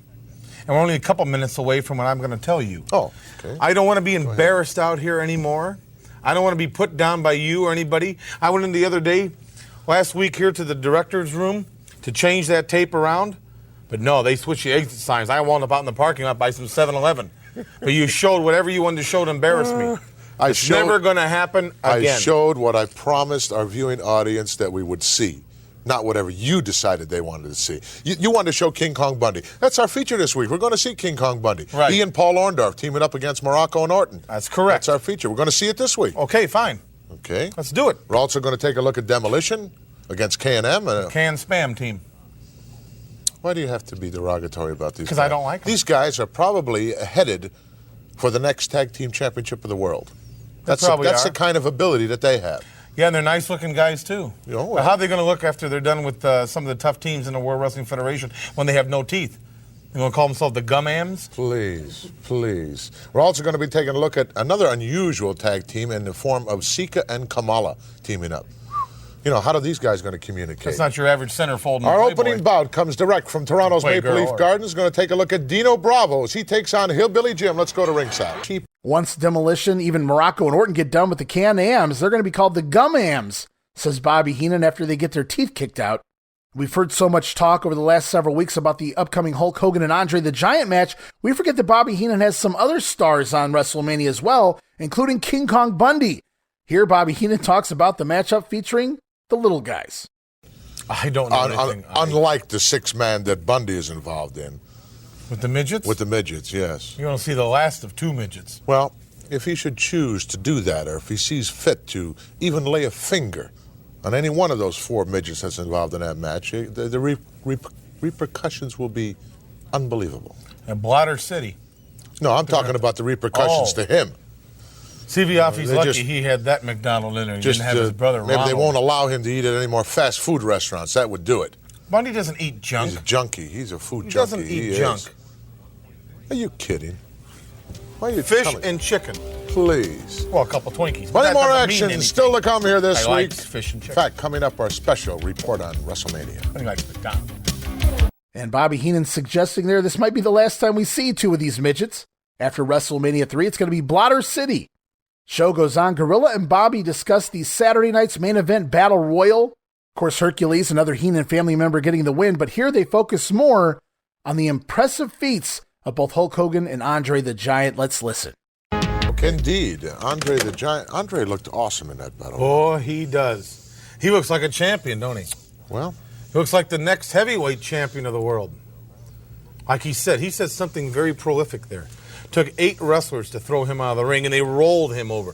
They used the ring and the ropes to do it. Nobody picked him up and got rid of him. 8 of them How rolled did they get him him over the top rope? Well, they used the top rope as their advantage, and they rolled him over. That's part of Battle Royal. That's what it's all about. That's fine. I'm not saying it isn't. That's fine. But nobody picked him up and got rid of him.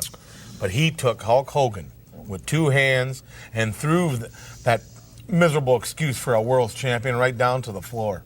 After he snuck up from behind now. Doesn't matter. It's a battle royal. It's battle royal. It's a battle royal. You got to remember one thing, Brain.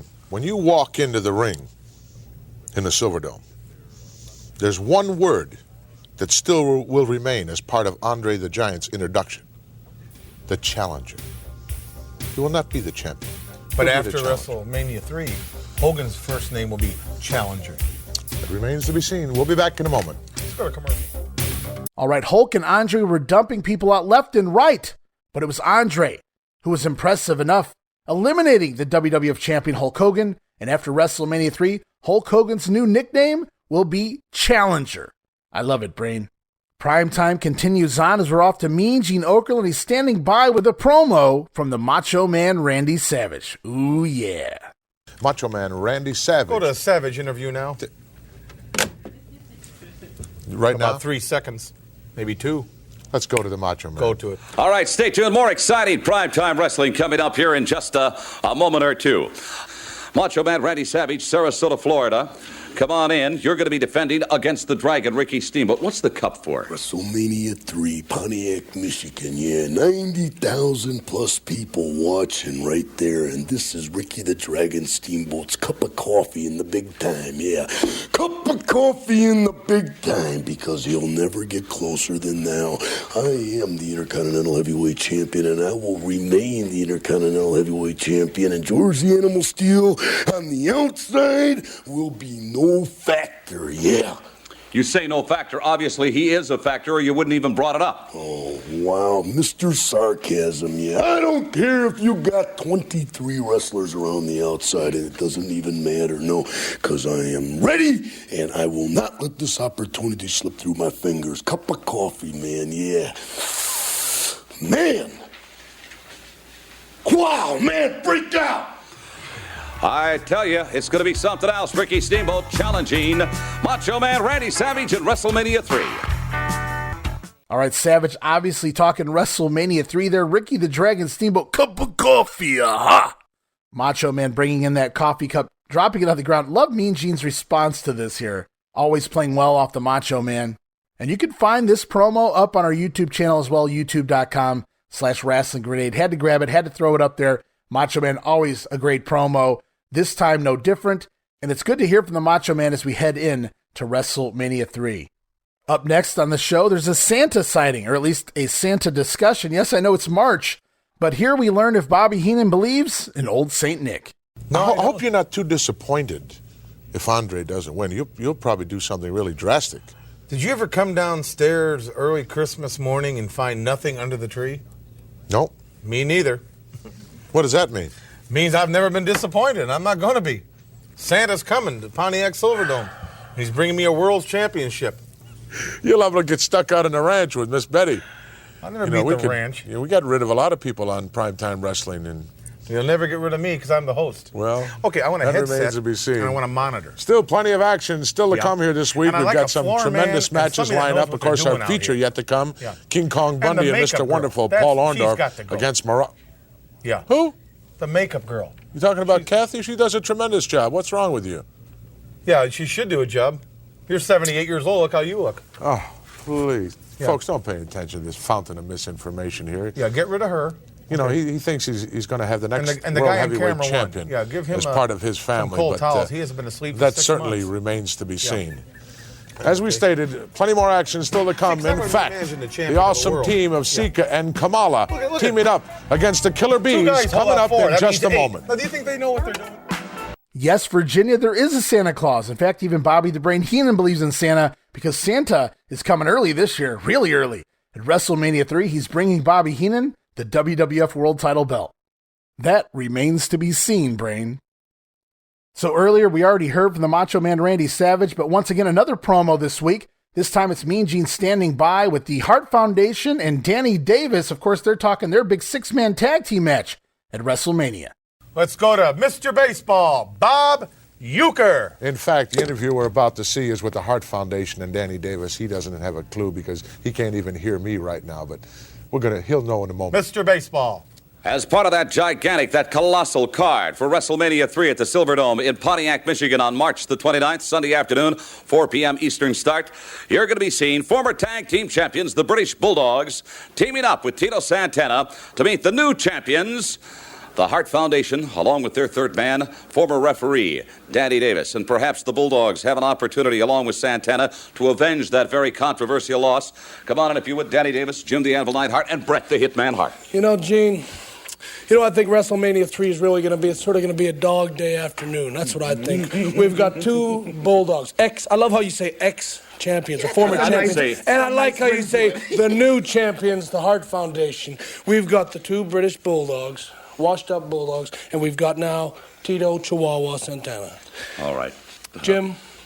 Well, I can't for the life of me figure out why this Mexican burrito brother wants to stick his nose into our business. He pushed him. Danny Davis pushed him. Oh, really? Oh. Big Danny Davis pushed little Tito Santana. Well, let me tell you something. In WrestleMania 3, I'm going to slap him around a little bit. I'm going to embarrass him. This is going to be your first and I'm going to appearance slap around the Bulldogs a little bit, too. These two men have been training me every single day, 8 hours a day minimum. Up in the morning, running, lifting weights. He's got me on a special wrestling program, and he's got me on a special weightlifting program. And when I get and a little of that, and when I get in that ring in WrestleMania 3, you're going to slap people I'm going around. to slap them around. I'm going to embarrass them in front of all them people. You know how long it takes to acquire this expertise in this great sport, Jim? Yeah, obviously we've acquired this expertise in this sport. Yeah, obviously, haven't we? What do these look like, huh?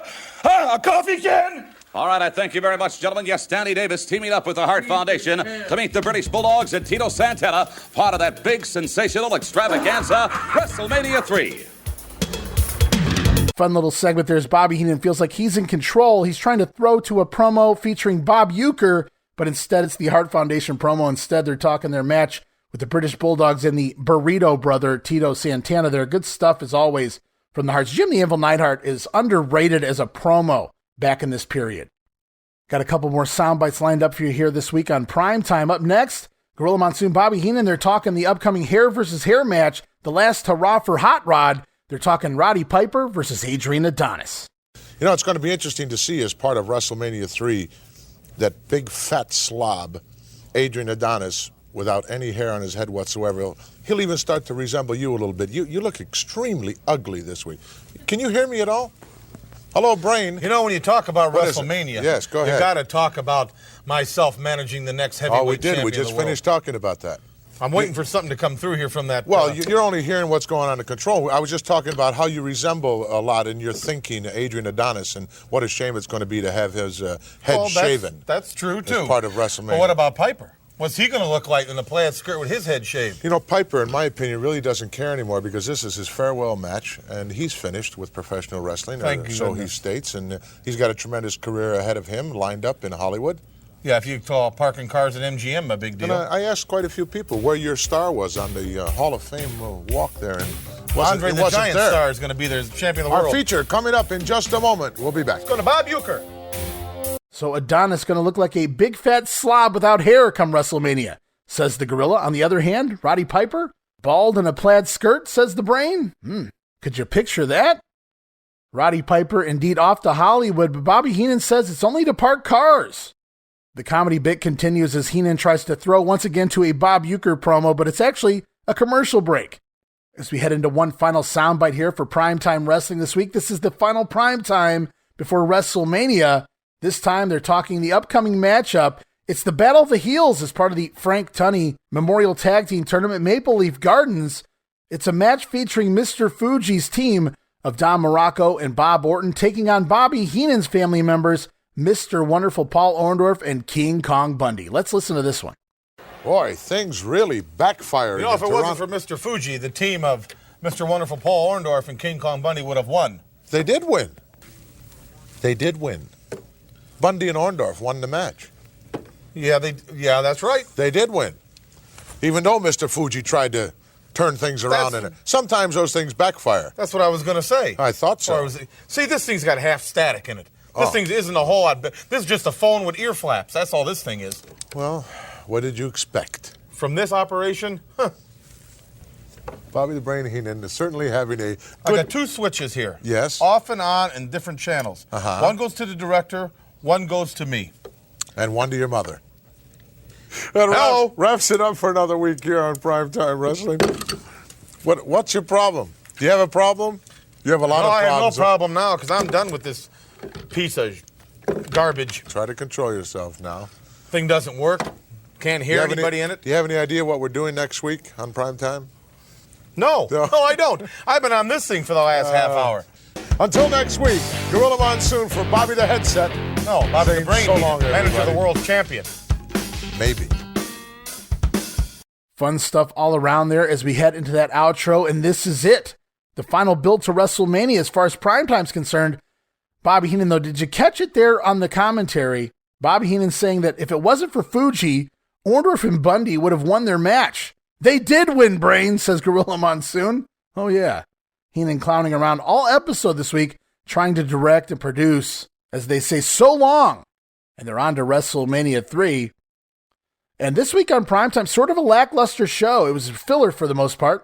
And while Bobby and Gorilla still focused on WrestleMania 3, it wasn't sold as hard, which you can tell by the lack of sound bites this week between the two. Not as much discussion at all about Hulk Hogan and Andre the Giant, but we've heard so much. I mean, you could only say so much. Even still, Heenan and Gorilla, always fun. It just felt like they were done, just ready for WrestleMania. It was like, let's just get there. Nothing else to be said. Well, there's still a little more to be said, guys, because we're off to our final weekend of syndicated TV. It's WrestleMania 3 weekend and Superstars for March 28th, 1987. Tape back March 10th, Dayton, Ohio, the Hera Arena, and we are 24 hours away from WrestleMania 3 as we see Vince McMahon, Jesse the Body Ventura, and Bruno Sammartino on commentary, as we immediately throw to a promo with Bob Uecker, Andre the Giant, and Bobby the Brain Heenan. Throwing Hulk Hogan out of the ring? Give me a break, will you? That's why we're here. I see you've been to a garage sale, too. But that's why we're here. Are you ready for your announcement? What announcement? You know, you've been practicing. You prepared. I don't practice announcing. Well, you better practice. You got to say one important thing. What? Andre the Giant, the new world heavyweight champion. Come on, say it. Well, wait a minute. I don't... Say it. Come on. Andre the Giant, the new world's heavyweight champion. No, with some enthusiasm. Better than that. Andre the Giant, the new world's heavyweight champion. Better than that. Andre the Giant, the new world's heavyweight champion. Oh, I got something right. All right, and once again, Heenan forcing Uecker to practice announcing Andre the Giant as the new WWF champion. I wrote LOL. Really fun skit there. And wouldn't you know it, once again involving Bob Uecker as we're off to the ring. It's the Can-Am Connection taking on the team of Johnny K9 and the future Brooklyn Brawler, Steve Lombardi. We see an insert promo from Cowboy Bob Orton and Don Muraco. It's the Tank and the Technician coming to WrestleMania, which they refer to as the focal point of wrestling history. So even the heels know that here. Early on in the match, Johnny K9 runs into Steve Lombardi, his own partner on the apron, and when he tries to console him, Martel from behind drop kicks K9's back, running into Lombardi yet again, sending Lombardi off the apron. Great teaming yet again this week by the Can-Am Connection. Zinc may be a little green, but it's hidden well here as the heels briefly take over until Lombardi and Martel collide mid-ring. Both go down and make tags out to Johnny K9 and Tom Zink. Zink in with the big power slam. Martel tags back in with the slingshot splash, and the Can-Am Connection score the win 3 minutes and 14 seconds. And the pops from the fans this team gets after only a few months on TV is absolutely insane. They were over, O-V-E-R, all capitals, over, were the Can-Am Connection. And while we're on the topic of Rick Martel and Tom Zink, I thought this might be a great time to go back in time, way back to when I was covering the NWA 1989 project. I was telling my former co-host Steve Eckstad a story about when I was a kid, about, say, 10, 11 years old. An odd story about Tom Zink, then the Z-Man, and a garage door at the end of my street. Listen to this. I forgot to mention the Z-Man story I have. It's a very quick story, so I'll just get it out of the way now.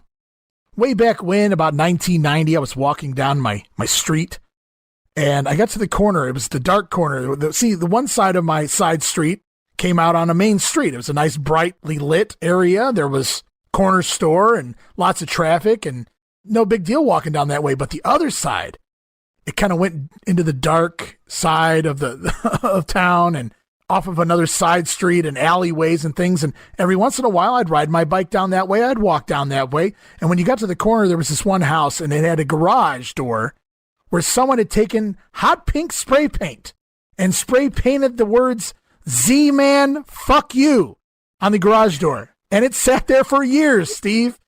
And I would walk down the street and I would see Z-Man, fuck you as a kid all the time.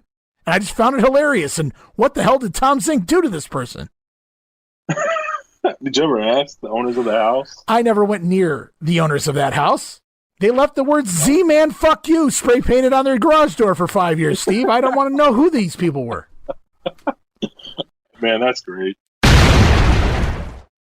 All right, Z-Man F-U. A buddy of mine just recently listened to that episode maybe a month or two ago, and he was popping for the story, sent me a Skype message. And I was like, all right, I got to retell that story now to the new listeners to the Grenade, those who are on board for the 1987 project. Just a fun little story there from my youth involving the Z-Man, Z-Man F-U. And now we have Mean Gene standing by once again, another pair of interviews. This time it's the JYD, and yes, even more of the Macho Man Randy Savage. All right, next Sunday afternoon at the Silverdome in Pontiac, Michigan, it's WrestleMania 3 Junkyard Dog. I don't know how somebody could have the nerve to actually sign a contract that states, in your match with the King of Wrestling, Harley Race, self-proclaimed, I might add, to sign in a match where the loser is going to have to get down on his knees and bow to the victor. I don't figure it. You know, Mean Gene, it comes from a man like Bobby the Brain Heenan. He thinks of all kinds of things, from bending on your knees to cursing, all kind of stuff, you know what I mean? Crazy. But on any given day, somebody's going to have to take a bite out of crime. And the crime is can't some no good holler. Wait a minute, Jane. Here we go again. I don't want to start that, so let's cool it out. All right, I thank you very much, Junkyard Dog, and I do apologize. I see him coming through the door right now. Intercontinental Champion of the World, old Macho Man Randy Savage. Randy, what in the world? What are you doing, collecting furniture now? This is a chair. This is the Intercontinental Heavyweight Championship belt.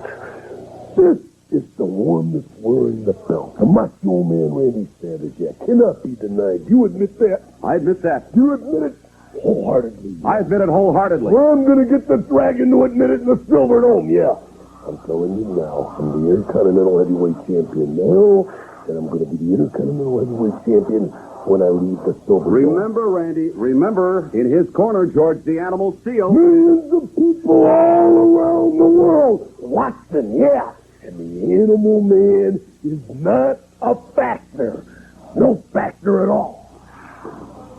All right, get ready. Next Sunday, the Silverdome, WrestleMania 3. So nice of the dog to join us again this week, but he's cut off by the Macho Man entering. Dog has no problem just walking away from the promo, allowing the Macho Man to take over.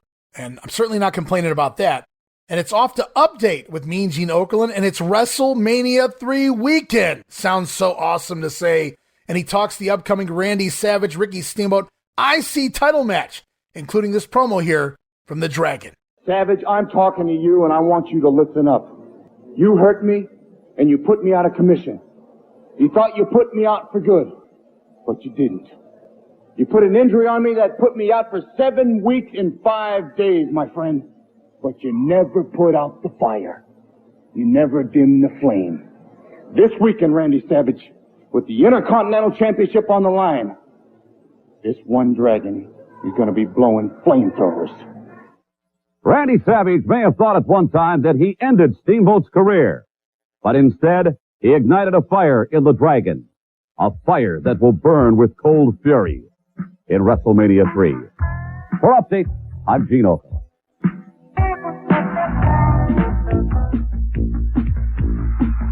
Bigger!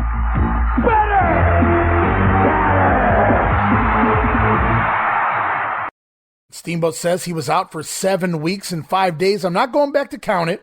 I'll just hold the steamer to his word there. So Steamboat was out of commission for over 7 weeks, but he said that the Macho Man never put out his fire. Steamboat will be blowing flamethrowers at WrestleMania. I wrote, blowing flamethrowers. Back to the ring for the Natural, Butch Reed, slick in his corner, taking on Jimmy Powers. We see an insert promo here from the Birdman, Coco Beware. He says that this weekend, Coco and Frankie are going to be flying all over the Silverdome and on Butch Reed. The Birdman is hot and he can't be stopped. Back on commentary, Jesse Ventura replies, O-tay, O-T-do-T. Wow, Jesse Ventura, ladies and gentlemen. In the ring, as far as action goes, Butch Reed with the very basic fundamentals. Jesse Ventura calls it methodical. I call it slow and plodding. Middle rope clothesline gets the win here for Butch Reed. Match goes 2 minutes and 30 seconds. As I've got a couple more promos lined up for you here. In fact, they're back-to-back promos involving the Rougeau brothers. Don't worry, they're short. All right, Rougeau brothers, Raymond and Jacques, come on in. Coming up this Sunday afternoon, it's going to be the Dream Team, Valentine and Beefcake and fellow Canadian Dino Bravo in their corner, Jacques. Not to worry about. We can't concentrate on Dino Bravo. The only thing I want to say, mauvais genre, and that is in French, mauvais genre. That means mean gene in English. The only thing I want to say is WrestleMania 3. Thank you, and thank the whole World Wrestling Federation that gave us a chance for the Rougeau brothers to participate in it. All right, what about it, Raymond? Well, that's right, Mean Gene. You know, we're in the land of opportunity, and I want to take this opportunity to tell Dino Bravo to keep his nose out of our business, because there's a lot of bad blood between Bravo and us, so stay away. Boy, is the adrenaline flowing, and these two men are ready. They are ready indeed for WrestleMania 3 at the Silverdome in Pontiac. I know a couple of guys that are really geared up for the big one, WrestleMania 3 this Sunday. I'll tell you what, come on in. Raymond, Jacques, the Rougeau brothers from Canada. You're going to be going against the Dream Team of Greg the Hammer, Valentine, and Brutus Beefcake. However, I should point out, fellow Canadian Dino Bravo will be in their corner, Raymond. Well, Mean Gene, there's a lot of hard feelings between Bravo and us, but he has no business in that match. The match is between my brother and myself, Valentine and Beefcake. So, Bravo, keep your nose out. You know, Jock, I've talked to you privately, and you are excited about this affair. Well, mauvais genre, that's Mean Gene and French. I gotta tell you something. I gotta tell the people, everybody out there that's geared up the whole world, this is a land of opportunity. And USA is number one, and Rougeau's are going to be number one. Valentine, Beefcake, you're going down, and Bravo, you're not a worry for us, not at all. Jacques Rougeau teaching Oakland how to say Mean Gene in French. The Rougeaus stating that they can't worry about Dino Bravo being at ringside because they have to focus on the Dream Team at WrestleMania. They just appreciate the opportunity to be part of the big event. Back to the ring for Tag Team Champion Hart Foundation, Jimmy Hart and Danny Davis in their corner, taking on the team of Joe Murdo and Rick Hunter. We get an insert promo from Matilda the Bulldog, seemingly barking at the Hart Foundation. Back to the ring, the veteran Rick Hunter tries to keep up, but tags into Joe Murdo. Murdo tries to match power with Jim Neidhart, but runs into a knee from Bret Hart on the apron, and the Hart Foundation dominate from there. And then it's the Heart Attack. Gets the Hart Foundation the win in 2 minutes and 37 seconds. The Harts just noticeably here so well tuned, so good and fluid in the ring. Great offensive pacing for the heels rather than the old New York-based slow and plodding kick and punch stuff we were just talking about with Butch Reed. Great choice of champions were the Hart Foundation, taking tag teaming here in the WWF to a whole new level. As we're treated to yet another Jake the Snake and Alice Cooper promo, Cooper holding the head of Jake's snake here. Damien, I mean, guys, come on, get your head out of the gutter. Jake says a man can spend their entire life getting to where they want to be, and it only takes another man a split second to take it all away. How true, Jake. How true. Alice Cooper warns Jimmy Hart the one-hit wonder has Megadeth coming for him, and he doesn't mean the band. As it is WrestleMania weekend, we've got more promos lined up for you here. We're going to hear from Champion and Challenger. We're going to hear from Andre the Giant and Bobby Heenan. Then on the other side, it's WWF Champion Hulk Hogan. All right, Andre. Andre, it's just hours away. It's this weekend. It's WrestleMania 3. You're going to get into the ring with Hulk Hogan, your longtime friend, your former friend apparently now, and you're going to challenge him for the heavyweight title. Do you have any last-minute thoughts or reservations? Hey, what? Don't talk to him. Don't you understand? You talk to me. Wait a minute. Have I lost total control of this program? Yes, you have. Because you see, I'm managing the heavyweight champion of the world. I can do whatever I want. So you people got to answer to people. I answer to no one. This man's going to answer the bell. And you're going to answer the bell, Hogan. And when you hear that final bell, if you're still conscious, and they cart you off to the dressing room or you crawl back on your belly, you miserable snake, you're going to wind up packing your bags to go home. But your bag's going to be a lot lighter. Because the new heavyweight championship belt is going to be around this man's waist. How you like that, Hogan? Your pal, your buddy, the guy you stabbed in the back and the guy you glad-handed. Wait a minute. Get used to it. It's over. I think I'm getting some reaction out of Andre. Andre, apparently you do have something to say. You'll never learn, will you? Well, you're not going to give me a break, are you? Dumb as him. Well, Hulk Hogan, the days are gone. Now it's down to hours into seconds before you defend in Pontiac, Michigan in the Silverdome this coveted title with Andre the Giant. I never thought I'd see it as challenger. Well, you know, I like going in the 11th hour, man. The final hour with all this pressure on me. You know, because that's where I'm the best, man. Because that's where I use all my vital resources. That's where I use all my Hulkamaniacs, all the momentum, all the drive, the fact that millions of people around the world are watching it. And that's when I use the fact that I found out about that belt they already made for the Giants. That really eats me up, man. As far as I'm concerned, the way it's going to go down under the Giant, you might as well put that belt away, brother. You're never going to need it. Get ready. Tomorrow afternoon in WrestleMania 3, this man, Hulk Hogan, defends against Andre the Giant for the heavyweight title. All right, so Mean Gene talks to Andre. We're just hours away, he says. Andre will face his former friend, Hulk Hogan. Bobby Heenan cuts Mean Gene off yet again here this week. And you think Okerlund would learn after all these weeks. On the other end, we heard from WWF champion Hulk Hogan. Says he's using his vital resources now, dude. You can insert your own jokes there. Hulk upset that they made a belt for Andre. How dare they? Insulted is the champion. But Hogan professes that Andre will never need that title belt because Hogan going to come out of the Silverdome the winner. Felt it necessary to get as much Hulk and Andre goodness as I can in here in the final hours. Not the final week, the final hours leading into WrestleMania. As we go back in time, a clip from last week's Superstars, where we saw Hacksaw Jim Duggan prevent Nikolai Volkov from singing the Russian national anthem, and thus the planned Duggan and Iron Sheik match never takes place. Then we head off to a promo involving Slick and the Iron Sheik. The Slickster saying the wild-eyed heathen Duggan chased them off with his 2x4 last week, but next week Slick wants a one-on-one match. Hacksaw versus the Iron Sheik.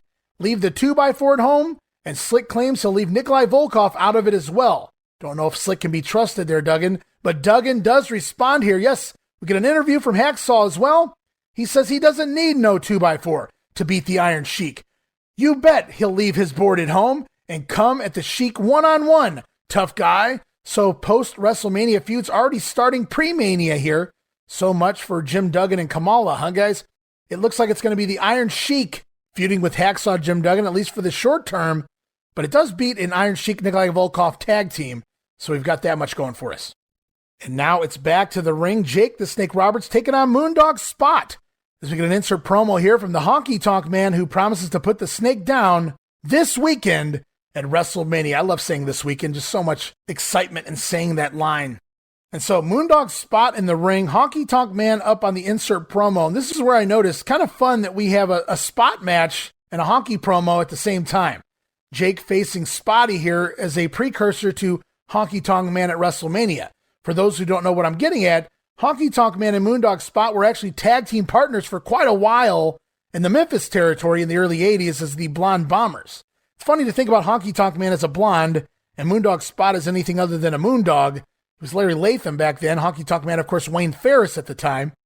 But I digress, and we get back to the action. Huge pop here for Jake the Snake to start out as Spotty pulls some hair early on, but Jake gives it right back.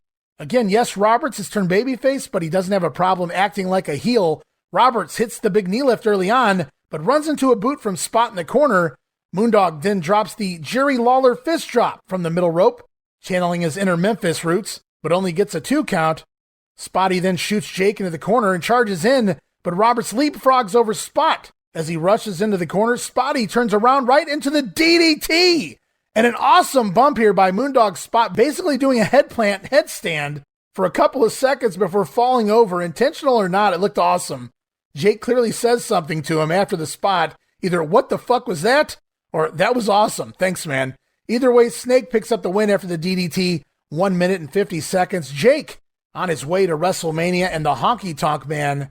And I love his offense here. No paint by numbers stuff yet with the knee lift, the short clothesline, the DDT, trifecta for the finish. The DDT out of nowhere was always fun and made you feel like it could be hit at any time and thus could always potentially beat anyone on any given night.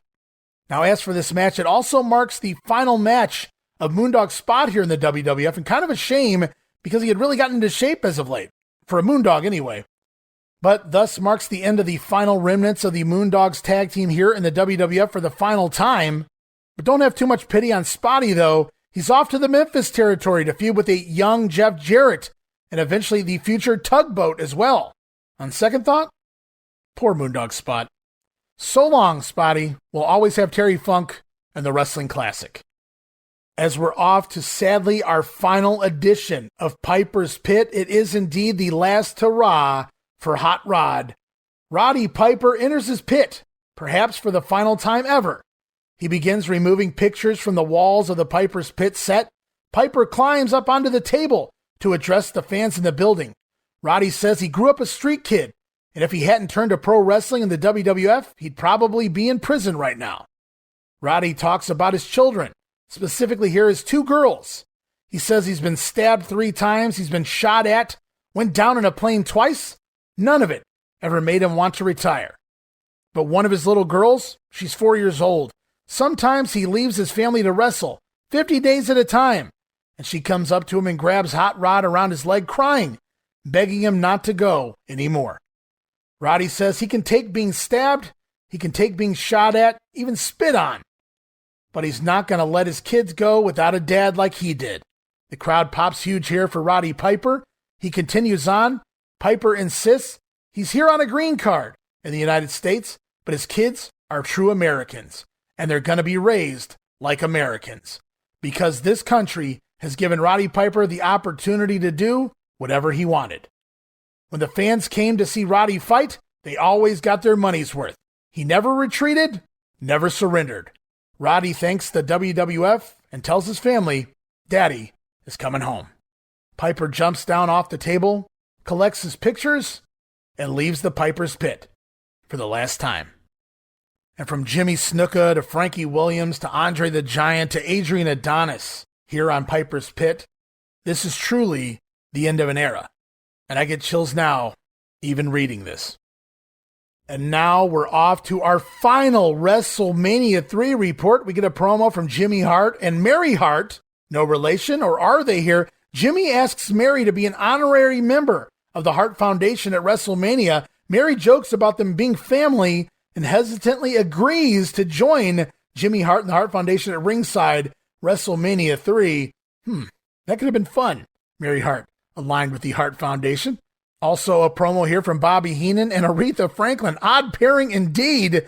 Bobby Heenan says Aretha will get to witness Andre as the new WWF champion. Franklin thinks Bobby needs to show the current champion. She doesn't even say him by name. It's Hulk Hogan. Andre and Bobby need to show Hulk Hogan a little RESPECT. I would have popped if Bobby had responded by saying, who's zooming who here, Aretha? As we're off to a Junkyard Dog promo, who talks the January Saturday night's main event and Harley Race attacking him not once but twice. The dog says it's time for revenge, as Harley Race will be the one having to bow and kneel and place the crown on the head of the JYD at WrestleMania. From there, it's the Hart Foundation and Danny Davis in an interview. They say they understand why the Bulldogs are so upset with the trio, but what's the burrito brother Tito Santana's problem? The Harts think that Santana should be minding his own business. You're like, back up! Back up! Mind your business, that's all. Mind your business. And we get a twofer here, as in a 2-for-1 Mary Hart on a second promo, this time with Bob Uecker. More comedy stuff here, as Uecker seems to have misplaced their tickets for WrestleMania. Oh no, Uecker! I didn't know celebrity guests needed tickets. As we close out this week's Superstars, it's King Harley Race, Bobby Heenan in his corner taking on Jerry Allen. We get yet another insert promo from the Junkyard Dog. More of the same there. Back to the action. Jerry Allen misses a dropkick, and Harley Race right away with a belly-to-belly suplex. Adding that to his repertoire, huh? Just in time for WrestleMania. The Harley Race patented knee drop follows, and the cradle suplex, no bridge, gets the win in just 1 minute and 4 seconds. Fun touch this week as Bobby Heenan and Harley Race make Jerry Allen kneel before his feet before tossing Allen from the ring. I feel like they should have been doing that every week leading into WrestleMania here. But hey, guys, as promised, it's more promos. We're going to hear more from the main event at WrestleMania. Bobby Heenan standing by with Andre the Giant. And then on the other side, it's more from the Hulkster, brother. All right, Andre. Andre, it's just hours away. It's this weekend. It's WrestleMania 3. You're going to get into the ring with Hulk Hogan, your longtime friend, your former friend apparently now, and you're going to challenge him for the heavyweight title. Do you have any last-minute thoughts or reservations? Hey, what? Don't talk to him. Don't you understand? You talk to me. Wait a minute. Have I lost total control of this program? Yes, you have. Because you see, I'm managing the heavyweight champion of the world. I can do whatever I want. See, you people got to answer to people. I answer to no one. This man's going to answer the bell. And you're going to answer the bell, Hogan. And when you hear that final bell, if you're still conscious, and they cart you off to the dressing room or you crawl back on your belly, you miserable snake, you're going to wind up packing your bags to go home. But your bag's going to be a lot lighter because the new heavyweight championship belt is going to be around this man's waist. How you like that, Hogan? Your pal, your buddy, the guy you stabbed in the back and the guy you glad-handed. Wait a minute. Get used to it. It's over. I think I'm getting some reaction out of Andre. Andre, apparently you do have something to say. You'll never learn, will you? You're not going to give me a break, are you? Dumb as him. I don't mind telling you, ladies and gentlemen, the days are gone. It's now hours turning into minutes, those minutes turning into seconds. The Silverdome at Pontiac, Michigan, WrestleMania 3.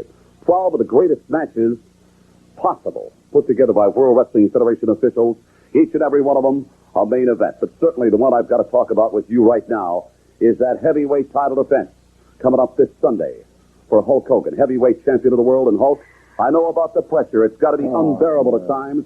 You to defend on Sunday afternoon against Andre the Giant in the biggest wrestling spectacular of all time. Well, you know, when you think about losing life, man, when you think about losing something close to you, man, family members, Vietnam, whatever trip it was, no matter how bad it was, it scares you to think about it, you know. Well, I've been fortunate, Mean Gene. I've been gifted, man. I've been real lucky. Timing, dedication, right place at the right time. And when I think about everything I've lived for, everything I've dreamed for, the dreams, all the little hulksters, man, to play it straight and narrow, to run this country with a lot of pride someday. When I think about if I was to be defeated by Andre the Giant, history would change, man. Instead of praying and saying your prayers and your vitamins for generations and generations, they think about Andre the Giant. Mean, nasty, a champion. That's the way it would be, and I couldn't live with that, Mean Gene. I'm just glad there are people like you and all those Hulkamaniacs to give me that extra sight to go through the transformation, man, to turn into a Hulkster brother, to dig down and take everything I have to put him down. All right. The Buck stops at the Silverdome this Sunday afternoon with this man, Hulk Hogan, defends against Andre the Giant. More solid promos there from champion and challenger. If Bobby Heenan and company and Hulk Hogan don't sound ready for WrestleMania, I don't know who does. We're at the 11th hour. Has the Giant realized that maybe he should back out of this match? Bobby Heenan interrupts yet again. Get with it, Mean Gene. You got to know this is coming by now. Heenan says he's going to be there ringside to personally strap the gold around the waist of Andre the Giant and watch Hulk Hogan lay there on the mat. Because Hulk Hogan, there's two things you can't do. You can't outsmart the brain, and you can't out-wrestle the Giant. Hulkamania will be dead in just a few short hours. You see, it was the Giant that made Hulk famous. Otherwise, the Hulk would have been just another ham and egger. Gene and Bobby Heenan argue there to end that promo. Then on the other side, Mean Gene says it prophetically. The days are gone. The days have turned to hours. The hours now turn to minutes. The Buck stops at the Silverdome tomorrow afternoon, WrestleMania 3. Oh, I'm getting goosebumps thinking about it. It's WrestleMania 3, bigger, better, badder. As we move on to our final piece of business here this week on The Grenade, it's the final episode of TV leading into WrestleMania 3. It is Wrestling Challenge for March 29th, the day of the big event. Tape back March 11th, Columbus, Ohio, the Ohio Center, and we're just hours away from WrestleMania. Can you feel the excitement, guys? Commentary this week, as always, Gorilla Monsoon Bobby the Brain Heenan. As we immediately head off to a promo, it's Andre the Giant and Bobby Heenan standing by with Entertainment Tonight's Mary Hart. She's going to try to interview the Giant. Of course, Mary tries to chat them up about the Saturday night's main event battle royal, Andre the Giant eliminating Hulk Hogan from the match. And here you'd think the heels would want to gloat, but instead they tell Mary to worry about her own business and let them worry about theirs. The time for talking here is done as far as Andre and Bobby Heenan are concerned. And we move on to the ring. It's feature match time to kick things off here. Tito Santana, accompanied to the ring by the British Bulldogs and Matilda, taking on Greg the Hammer Valentine. He's got a few guys in his corner as well. Valentine flanked by Brutus Beefcake, Dino Bravo, and luscious Johnny V. And I should point out, as of WrestleMania morning, Dino Bravo's still a brunette here on TV. Brutus Beefcake, though, no bandana now. A little bit of a different haircut, so that was fast to get rid of the bandana look from the future barber.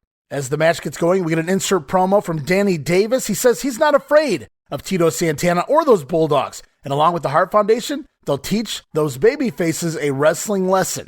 And as the match gets going, the longtime rivals Santana and Valentine begin to trade punches early, which Tito wins.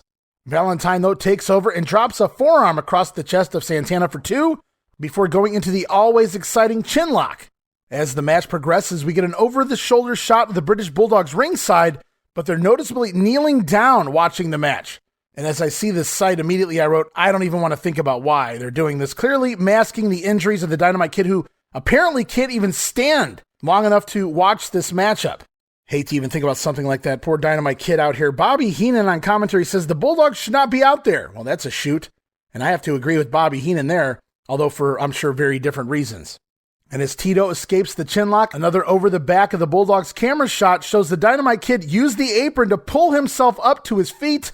The apron literally propping the Dynamite Kid up as he gets to his feet. Just really hard to watch here if you know what you're looking for. Meanwhile, back to the action. Tito battles back on the hammer and comes bouncing out of the corner with a hard forearm that rocks Valentine, But Valentine right back on top looks for the figure 4 leg lock, but gets kicked off by Santana. Tito fires back and climbs up for mounted punches in the corner, but the hammer counters again, this time with an inverted atomic drop, dropping Tito Santana to the mat. Valentine looks for another atomic drop, but Tito this time blocks it, counters into a figure 4 leg lock, and the crowd pops huge. Santana has Valentine in the figure 4 here, but luscious Johnny V distracting the referee as Dino Bravo slides in and grabs the arms of Greg Valentine, pulling him over the ropes. At first, I thought he was pulling him over there to get the ropes for a break, but instead, Bravo continues to pull Valentine until both Valentine and Tito are laying on the apron. Then Dino begins to unload on Santana directly in front of the official's face, which the referee finally sees. And it should be noted that Bruce Beefcake's standing there, noticeably just standing by, watching all of this unfold and not getting involved in any of it. Johnny V and Bravo drag Santana out to the floor where they continue to stomp on Tito Santana as Beefcake continues to just stand by watching. Davey Boy Smith then from around the side of the ring chases the heels away with Matilda. Bravo and Johnny V chase to the back, but not Brutus Beefcake. While Dynamite Kid, to cover his injury, just stands by guarding Tito Santana on the floor. Somehow this match is ruled a double disqualification. Match went 3 minutes, 55 seconds. I don't know what the Bulldogs did in order to create this double disqualification ruling here, and neither does Gorilla Monsoon. Bravo and Johnny V with blatant interference right in front of the official, pounding on Tito Santana. All Davey Boy did was come around and chase away the bad guys at ringside, and somehow this winds up being a double DQ, however. So we see some unity here on the heels side between the Dream Team and Dino Bravo, as well as the Dogs and Tito Santana for their WrestleMania matches, and Beefcake continues to strongly hint at his separation from the Dream Team here, not getting involved in anyone's business, and then not even being part of the group being chased away by Matilda, Beefcake remaining at ringside with the hammer there. As we move on to our final wrestler's rebuttal before WrestleMania, Craig DeGeorge this week with King Kong Bundy. Bundy says everyone, big or small, should be concerned when getting in the ring with him. Bundy warns Hillbilly Jim that having midgets as partners doesn't make anyone any more safe. He might splatter one of the midgets into the third row and toss the other one into the rafters. Bundy says he doesn't care. He dares the midgets to get in his way. Well, guys, don't say he didn't warn you. And after Bundy reiterates 3 times that he will squash the midgets at WrestleMania, Craig DeGeorge stupidly asks Bundy if he will be kind to the midgets at WrestleMania. Were you even fucking listening, Craig? He's going to kill him.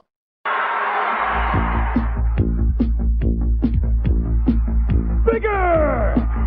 Better!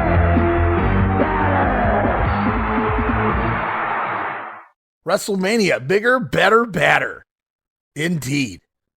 From here, we go back to Superstars, where we see the clip from last week of Hacksaw Jim Duggan running the Iron Sheik and Nikolai Volkov from the ring. How dare you sing that Russian national anthem here in the land of the free and the home of the brave. So Challenge still a week behind on the Duggan storyline, but they're catching up fast. And then it's back to the ring. More King Harley Race this weekend. Bobby Heenan in his corner taking on the veteran Rick Hunter. Luscious Johnny V joining commentary with Heenan at ringside. We get an insert promo from the JYD. Dog says we'll find out at WrestleMania who will be bowing and kneeling and crown the king. Back to the ring, Bobby Heenan distracts Hunter to start the match, showing off the king's crown to Rick Hunter here as Harley Race lowers the boom from behind, and it's the cradle suplex, no bridge. Harley Race scores the win in just 36 seconds. And post-match, we saw this on Superstars. We see it again here. Race and Heenan forcing their opponent, Rick Hunter, down to bow before the king. Very cool here as Race knees him in the face on the way out of the ring. I wrote, ha, it was good stuff. Harley Race kneeing Rick Hunter in the face on his way out of the ring. As we head off now, guys, for a promo. Yes, it's promo time yet again. Mean Gene Okerlund standing by with the Doctor of Style Slick, the Iron Sheik, and Nikolai Volkov. It's just hours away at the Silverdome in Pontiac. Slick, come on in along with the Iron Sheik and Nikolai Volkov. Of course, this Sunday afternoon, they're going to be going against the Killer Bees. I'll talk about that later. Right now, I want to get to you, Jim Duggan. You dirty American redneck. You know that Nikolai was singing his Russian national anthem? All the people were standing and cheering and happy, and you come down with that big board of yours, butting your nose in our business. Well, brother, we're going to deal with you in a way you've never been dealt with before. Nikolai Volkov, of course, in WrestleMania 3. It's the Killer Bees for you and your partner. As for Killer Bees, they are very happy when they come on a wrestling match. They bring their masks so they can cheat. But right here at WrestleMania, you can forget about cheating because me and my partner, the Iron Sheik, we go give you wrestling that you never go forget it. That's right, Sheik. One of the all-time greats here, former tag team champion, former world champion, Pan Am. I can go on and on about you, Iron Sheik. Well, I respect the people in this country like yourself, Gene Mean. I don't have to talk about myself. Intelligent American, no. About the Russia athletic and Iranian. Killer Bees, I know you have thousand support in the Pontiac, Michigan. But remember, I support is that 22-inch neck, that 22-inch arm. Remember, Russia and Iran gonna be number one. Look at I'll tell you what, I wouldn't believe that if I were in the Silverdome at Pontiac this Sunday afternoon. Thank you, gentlemen. All right, and the Slickster has words for both Hacksaw Jim Duggan as well as the Killer Bees here. Of course, WrestleMania just hours away. Sheik and Volkov ready to do battle with the Killer Bees. As we move on, we get a promo from Dino Bravo as well. He hasn't dyed his hair yet, not since that match earlier on the show. Still brunette Dino Bravo. Very important before we get to WrestleMania 3. Dino Bravo, the latest member of the luscious Johnny V stable, had some very derogatory remarks to make about Jacques and Raymond the Rougeaus. This coming Sunday, WrestleMania 3, Rougeau brothers, you've been telling the whole world how much you've been looking forward to be part of WrestleMania. Well, here's your big break, the Rougeau brothers, but the dream team is gonna make my dream come true. It's tear you French frogs apart right there Sunday afternoon in WrestleMania 3 in Pontiac, Michigan. It's the end of the line for the Rougeau brothers. Bravo says, here's your big break, the Rougeau brothers. He literally calls them the Rougeau brothers. Here's your big break, the Rougeau brothers. The dream team is going to make Dino's dreams come true. It's the end of the line for the French frogs at WrestleMania. Then we cut back to ringside, and Gorilla Monsoon has a great line here. Dino Bravo calls the Rougeaus French frogs, and Gorilla says, what does Dino think he is, Italian? Which is kind of funny if you know Dino's real background. Yes, he's French-Canadian, but he's also of Italian descent. Good stuff there by both Bravo and Monsoon. As we head back to the ring, it is the Rougeau brothers, Jacques and Raymond, taking on Dave Wagner, Rick Rinslow. We get an insert promo here from Luscious Johnny V. He says there is no dissension amongst the Dream Team. Back to the action, Bobby Heenan points out how the Rougeaus hop around during their ring intros, which is true. Gorilla says it's to break a sweat and warm up before the match. Get loose. And I really thought here with Bobby mentioning the Rougeaus hopping around the ring, he was going to go back to that French frogs comment, but never really got back to that. Now, as far as the action goes, solid stuff as usual from the Rougeaus throughout the match. Jacques with a slingshot sunset flip, but the pinfall's broken up. The Rougeaus then grab their opponents in headlocks, battering ram style, running the job guys' heads into one another, and then stereo backdrops also by the Rougeaus before it's Les Bombes des Rougeaus, as Raymond Rougeau executes a jackknife pin to score the win in 2 minutes and 23 seconds. Nothing wrong with the Rougeaus on offense here. They just lack the it factor to get to that next level with the sports entertainment fans. We do another cutaway, Mean Gene Okerlund standing by with Aretha Franklin. I believe it's a repeat vignette, so we move on again with Mean Gene, this time a soundbite queued up. It's our final interview before WrestleMania. Mean Gene Okerlund standing by for the final time here this week on The Grenade with Bobby the Brain Heenan and the challenger of the main event of WrestleMania 3. It's Andre the Giant. You know, Andre, we're just hours away from the big one at the Silverdome in Pontiac this weekend, WrestleMania 3. You're going to be getting into the ring with Hulk Hogan, meeting him, your former friend, for the heavyweight championship of the world. Andre, I'll give you this, 15 years undefeated, perhaps one of the most popular men ever in the ranks of professional wrestling. But why sell out to Heenan and the likes of that man and what he's done in the past? Hey, don't talk behind my back. You want to say something, you say it to my face, pal. Be a man like I am. That'll look you right in the eye and tell you how he feels and tell you the truth.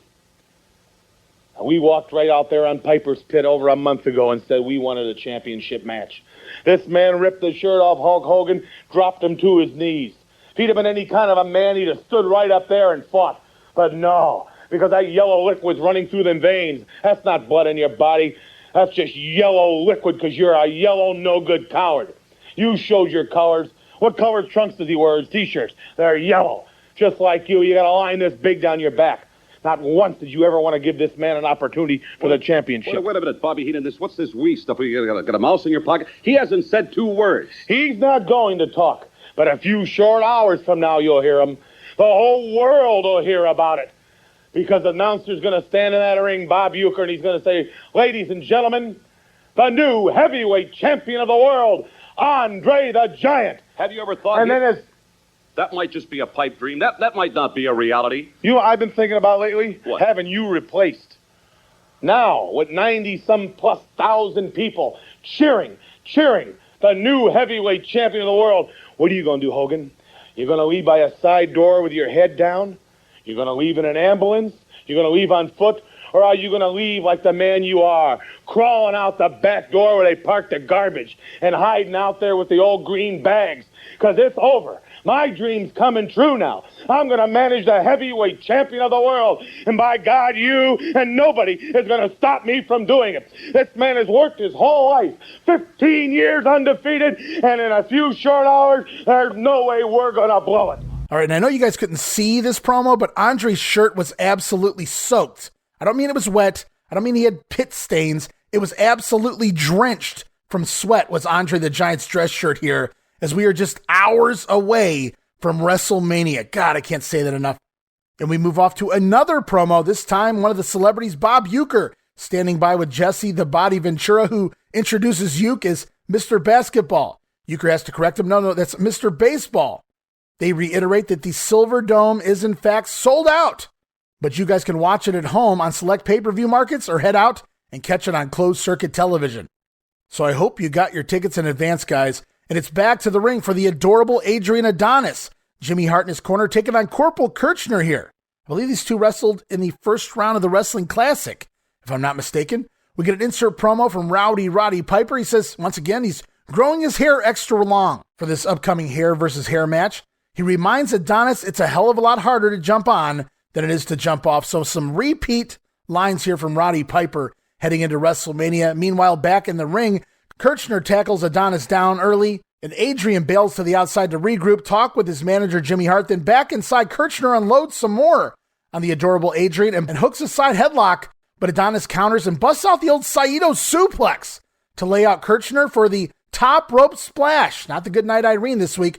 Adonis finishing Kirchner off with a simple Saito suplex and a top rope splash. That's all the offense he needed. Adonis picks up the win 2 minutes and 9 seconds. And after watching that finish, I wrote, wasn't that Kamala's deal? The top rope splash? They're really neutering Kamala as of late. First, he doesn't make it to WrestleMania. Now Adonis stealing his finisher. As we're off to the final edition of the Snake Pit with Jake the Snake Roberts leading into WrestleMania. Jake's guest today is himself. He has a final message for the Honky Tonk Man, and what a message it is. Jake says that good men go to heaven, but bad men go wherever they please. The Honky Tonk Man can play his tunes, but now it's Jake's turn to play a tune at WrestleMania. Let us not forget Alice Cooper will be there to keep Jimmy Hart in check, and the snake they bring to ringside will be able to swallow Jimmy Hart whole. Roberts says you don't wound someone like the snake because flesh heals, and the soul just keeps Jake going. Honky Tonk Man took his shot, and he failed. Jake closes the segment by saying, Honky Tonk Man, you like to dance? Well, they'll have their dance at WrestleMania 3. And we're not done there with the Snake Man, because up next, I have yet another soundbite queued up, this time Billy Red Lions up in Canada, standing by with Jake the Snake Roberts. He talks more about the Honky Tonk Man and WrestleMania 3. The host of the Snake Pit, Jake the Snake Roberts. I'm a patient man, huh? Yes, I would say you are, right. Control my anger at times, too. But you see, patience sometimes runs thin, even with good men, you know. And I never have claimed to be a good man. You see, Honky Tonk, I can have sympathy for a blind man. Yeah, even me. But I can't have sympathy for a man that has two good eyes and has failed to see what he has done. Because you don't understand what you're dealing with. You're dealing with the kind of man that'll do anything. For any reason. For any reason. And you give me a very special reason. You took one hell of a shot. You took your best shot. You took a shot that I didn't think that you'd have guts to do. Now, Jimmy Hart, I don't know if it had anything to do with you, man, but if it did, you little weasel, man, I will grab you too. You see, Alice Cooper's going to be in a corner, and all he's going to do is let that string loose and let Damien go. I guarantee you, when Damien comes out of the bag, my man, he's going to be hungry, but not near as hungry as I am. You see, many a times a man has pulled a gun out and shot a man, and after he shot that man, he felt bad about it. He regretted it. But you see, it's hard to apologize to a dead man. Yeah, real hard. But I'm not dead, Honky Tonk. But then again, I don't accept apologies. You see, if I have my way, though, I'll probably feel bad about everything I'm going to do to you.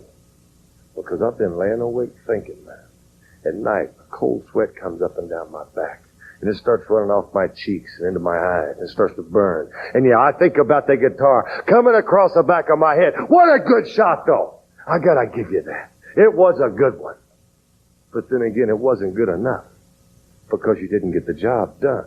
I'm standing here now. And I'm telling you that when we meet in WrestleMania 3, my man, all those nights that I thought about it, all the minutes and seconds of each day, oh, man, it's coming to a head. Yeah. It's coming into my head that I'm going to be able to do exactly what I've wanted to for a long time. And that's drop some greasy dirtball who has enough guts to walk out in front of millions of people and tell them that he is the king of rock and roll. I mean, myself, I've always been an innovator, not an imitator. See, I'd rather be myself and be bad than be somebody else. Because I didn't live my life for somebody else. I live it for my own. Not asking you for nothing. No, I am not asking you for nothing. Just show up. Because if you've got the guts to step into that ring, Honk, well, man, do I have something special for you. The people talk about the DDT. You see what it does on things, causes people. Well, Honky Tonk, your time is coming soon. Remember that Sunday, March 29th, 2 p.m. right here in the Saddle Dome. All right, and there you hear it. Closed circuit TV coming to the Saddle Dome. Wonder if the Hart family attended that showing of WrestleMania. Jake the Snake Roberts sounds ready for the Honky Tonk Man, no doubt about it. As we get the WrestleMania report, it's a replay from Superstars, so we head back to the ring for our final match before WrestleMania 3, and how appropriate that it would be Ricky the Dragon Steamboat stepping to the ring this week, taking on Jimmy Jack Funk. As the match gets going, we get an insert promo from the Macho Man Randy Savage. WrestleMania 3 is the place to be. And this Sunday in the Silverdome, yeah, the Dragon, yeah, in front of all those millions and millions of people, you're going to be overmatched. And the Intercontinental Heavyweight Championship belt is going to stay on the Macho Man Randy Savage. He says that Ricky Steamboat is overmatched, and we'll all find that out at WrestleMania. Back in the ring, Jimmy Jack Funk attacks Steamboat on the apron before he can even get in the ring during his entrance. Suplexing him over the top rope and into the ring, the Funker stays in control, trying to clothesline the Dragon with the bull rope. But Steamboat fights back with his quote-unquote martial arts skills and a big suplex from the Dragon as well. However, Steamboat telegraphs a backdrop, and the Funker lowers the boom and sends the Dragon flying over the top rope. But, you guessed it, the Dragon skins the cat back inside. Funker comes rushing, and Steamboat backdrops Jimmy Jack out to the floor. Then the action spills to the floor as it's Steamboat and Funk fighting back and forth on the outside. The Funker rolls inside first, catching the Dragon with a knee lift right across the chops as Steamboat tried to re-enter the ring. Ricky, though, right back at it with a flying back elbow, and then to the top rope. Steamboat off the top, tomahawk chop. Gets the win, 2 minutes and 11 seconds, and a fun little match. Not a bad match here this week between Steamboat and Jimmy Jack Funk. Post-match, Ricky Steamboat waves to the backstage area. Who's he waving to? Out comes George the Animal Steele to celebrate with the Dragon. A fun little last-minute reminder that George Steele in the corner of Ricky Steamboat at WrestleMania. Big pops here from the crowd. Bobby Heenan on commentary calls them two bookends, Dumb and Dumber. And this was in 1987. Steamer and Steele invite a few kids into the ring, which leads to more kids getting in the ring, and then larger kids getting in the ring. And wait, those aren't kids at all. Those are adults. And the ring is starting to really fill up with fans. I'm a little scared here. That's never a good thing. So we cut away from the ring, and we're off to our final soundbite, guys. Our final promo before WrestleMania 3. And how fitting that Mean Gene Okerlund is standing by with WWF champion Hulk Hogan. Well, all right, folks, we're down to not the final days, but the final hours and the final minutes and the final seconds ticking off to WrestleMania 3 at the Silverdome with Aretha Franklin kicking it off with America the Beautiful. Bob Uecker there as the guest ring announcer. Mary Hart, special timekeeper. Alice Cooper in Jake the Snake's corner when he meets the Honky Tonk Man. Titles, yes, titles will be on the line this Sunday afternoon in WrestleMania 3, including the heavyweight championship of the world and Hulk Hogan. It is beyond me how you have been able to bear up to the tremendous pressure of the last few weeks. A title defense for you, Andre the Giant is challenger. We know I need to let some steam off, man. Let it go. I like a lot of pressure. I like going into the 11th hour with a deck stacked against me. Some say. I don't believe it, man. Found out there's a lot of non-believers around. Mr. Tiny President of WWF took it upon himself to meet the contractual obligations of Andre the Giant by making a world title belt already, one to fit around his girth, just in case some freak acts of nature or a lightning bolt strikes me between the eyes in the Silverdome. Well, let me tell you something, man. Let me tell you something, big man. I'm on a roll, brother. I've been checking Hulkamaniacs out all around this country, and there ain't no way, man. With these people behind me, the fact that I'm fighting for them, I'm fighting for their lives, man, for everything they believe in. So the kids, the ones after that, will have a reason to look up to somebody, reason to talk about the truth, the vitamins, and the prayers, man. And Andre, you're fighting for all the wrong reasons. All the wrong reasons. Sure, that huge belt might look nice around your big fat belly. And sure, you're 7'4", 550 pounds, with the mind of the weasel in your corner. But when it comes down to instinct alone, survival, man. Living this thing day and night, being the world champion. There ain't nowhere you can carry the load on your back, big man. Because you're weak in the knees. You're weak in the guts and you don't have enough heart, brother. You gotta live it. You gotta dedicate yourself to it, man. You gotta believe, brother. And then if you're lucky, man, you'll skate by the skin of your teeth.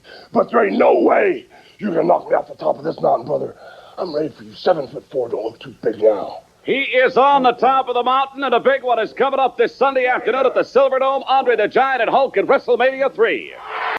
All right, once again, they remind us the final hours, the final minutes, the final seconds now before WrestleMania.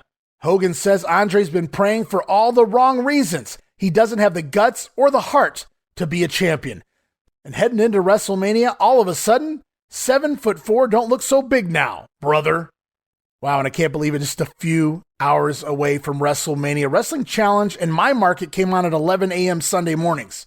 So by the time this show ended, it was noon, which means we were just 4 hours away from WrestleMania 3. You can bet how excited I was as a child. You can tell how excited I am here 35 years later. It's all going to go down beginning next week here on the Grenade. It's WrestleMania 3, the definitive edition here on the Wrestling Memory Grenade with episode number 73. So in 1987 time, WrestleMania just hours away. In 2022 time, WrestleMania 3 just a week away here on the podcast.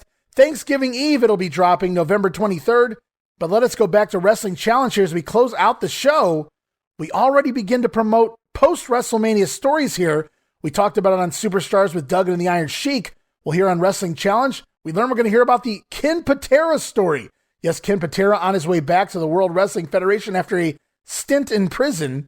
When Gorilla Monsoon announces this, Bobby Heenan does a double take. The what? Heenan sounded a little worried, but we'll continue to discuss that in the future weeks here on the Grenade. Wrestling Challenge closes with graphics of 10 of the 12 big matches heading into WrestleMania. The only ones missing, obviously, are the mixed tag match. No shocker there. And the Can-Am Connection matches. Boom! And we are done. That'll wrap it up. We've been saying it for 3 months. All roads lead to WrestleMania. This has been the road to WrestleMania. Well, park your car in the lot, guys. We have made it. We have arrived to the Silverdome, Pontiac, Michigan, WrestleMania 3. Among the 90,000 plus fans, we have arrived. Promotional consideration paid for by the following. If wrestling got a hold on you, here's what you gotta do. Bring home all the action. You'll get more satisfaction when you bring home all the action. Get a grip, get a lock, get a hold on everyone. You'll have all the thrills, all the fun. Bring home all the action. And now the WWF Superstars. Bring home all the action. From LJ in. And all right, guys, the Hulkster and Andre sound ready for WrestleMania, as do the rest of the Superstars. All sound prepared for WrestleMania. WrestleMania just a few short hours away when this Wrestling Challenge ended. In my neck of the woods, it was noon. WrestleMania, a 4 p.m. start time, just 4 hours away from the big event. But the time for talking is done. The next time you hear me, it will be time for our WrestleMania 3 Definitive Edition, dropping just in time for the Thanksgiving holiday here in the United States. Going to do my best to get our WrestleMania 3 episode up next Wednesday. That's November 23rd, Thanksgiving Eve. So you guys have both Thanksgiving Eve as well as Thanksgiving. If you're like me, maybe pop in some earbuds, listen to the show while you're cooking dinner for your family, or you're kicking back, sitting back. Mute that TV on the NFL, because what are the Lions going to do anyway? How apropos that you have the option of watching the Detroit Lions or listen to my WrestleMania 3 podcast, which happened to take place in the Pontiac Silverdome once upon a time. In all seriousness, guys, the time has arrived. The road to WrestleMania has ended. We have arrived at the Silverdome, Pontiac, Michigan, some 90+ thousand fans in attendance to witness what many call the greatest event in professional wrestling history. And as I promised you, it is going to be a definitive edition indeed, as I break it down from any and all aspects you could possibly imagine. Yes, there's going to be plenty of sound bites, but so much more as I analyzed every version of the WrestleMania 3 pay-per-view, including the Coliseum video version, the Peacock/WWE Network version, as well as my original live version, including the 30-minute pre-show countdown. So yes, lots of sound bites, but we're really going to break this show down. Going to look at all of the feuds, everything leading into each and every match. Obviously going to break down the matches themselves. I'm going to give you my thoughts as well as Dave Meltzer's star ratings on all of the matches. We're going to see if me and DeMeltz can agree on anything here at WrestleMania 3. Going to give my final thoughts on every match, every post-match angle that developed throughout the show. We're going to take a look at the referees involved in the show. Some common misconceptions when people discuss WrestleMania 3. We're going to talk WrestleMania 3 payoffs. Playoffs? Don't talk about it. Playoffs? You kidding me? Playoffs? I just hope we can win a game. No, Jim Mora, I said payoffs. Also, we're going to look at who was missing from WrestleMania. Lots of people throw a lot of names around. They fantasy book, which is always fun, but I look deeper into the roster of WWF stars that didn't participate here at WrestleMania, and we discuss who could have potentially been part of the event and who realistically could not have. We'll also look at the fallout from WrestleMania, not just for the WWF, but it affected the entire wrestling business. We're going to talk about what it did for Bill Watts and the UWF, Jim Crockett and the NWA, as well as Paul Bosch down in Houston. Plus, we're going to look at final figures. How did the WWF fare in profits from WrestleMania? Wait no longer. We'll discuss that as well. All of that, plus where are we at following the big event?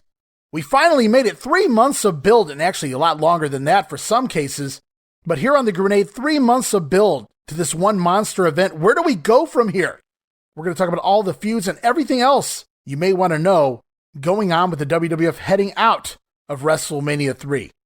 As I said, definitive edition, absolutely. So stay tuned, guys. You're not going to want to miss it. It begins next week on the Memory Grenade with episode 73, WrestleMania 3, the definitive edition, coming to you next week.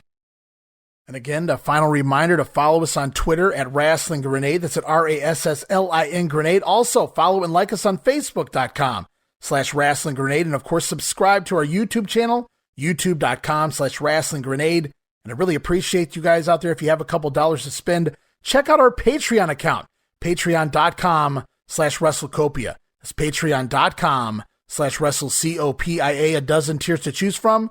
You know, I always ask, just try out that $5 all-access tier. 6 gifts, including digital downloads, early access to the podcast, my insanely detailed show notes, the Patreon-exclusive watch-along series, and so much more. No subscription. You can cancel anytime. Give it a go. Help us pay some of the bills to keep our shows up and running for the months, the years to come. I'm asking each and every one of you, please push this upcoming show, the WrestleMania 3, the definitive edition of WrestleMania 3, to your friends, to your family, to wrestling fans. If there was ever a time for them to give this show a try, the WrestleMania 3 show, I promise you it's going to be for everyone. So get the word out early. Let everyone know it drops next week. Thanksgiving week here in the States. Going to be an absolute blast recording the show, and I hope you guys have equally as much fun listening to it. So until then, this is Ray Russell saying, from pillar to post and coast to coast, you pull the pin and we'll pick up the pieces right here on the Wrestling Memory Grenade. I'll see you next week. Don't you dare miss it. Be there!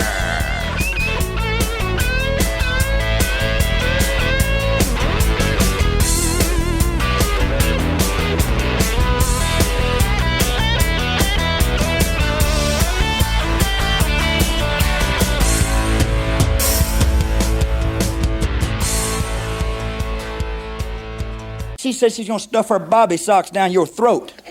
She said that? That's what she said. Well, you know, when you talk about getting stiff, man,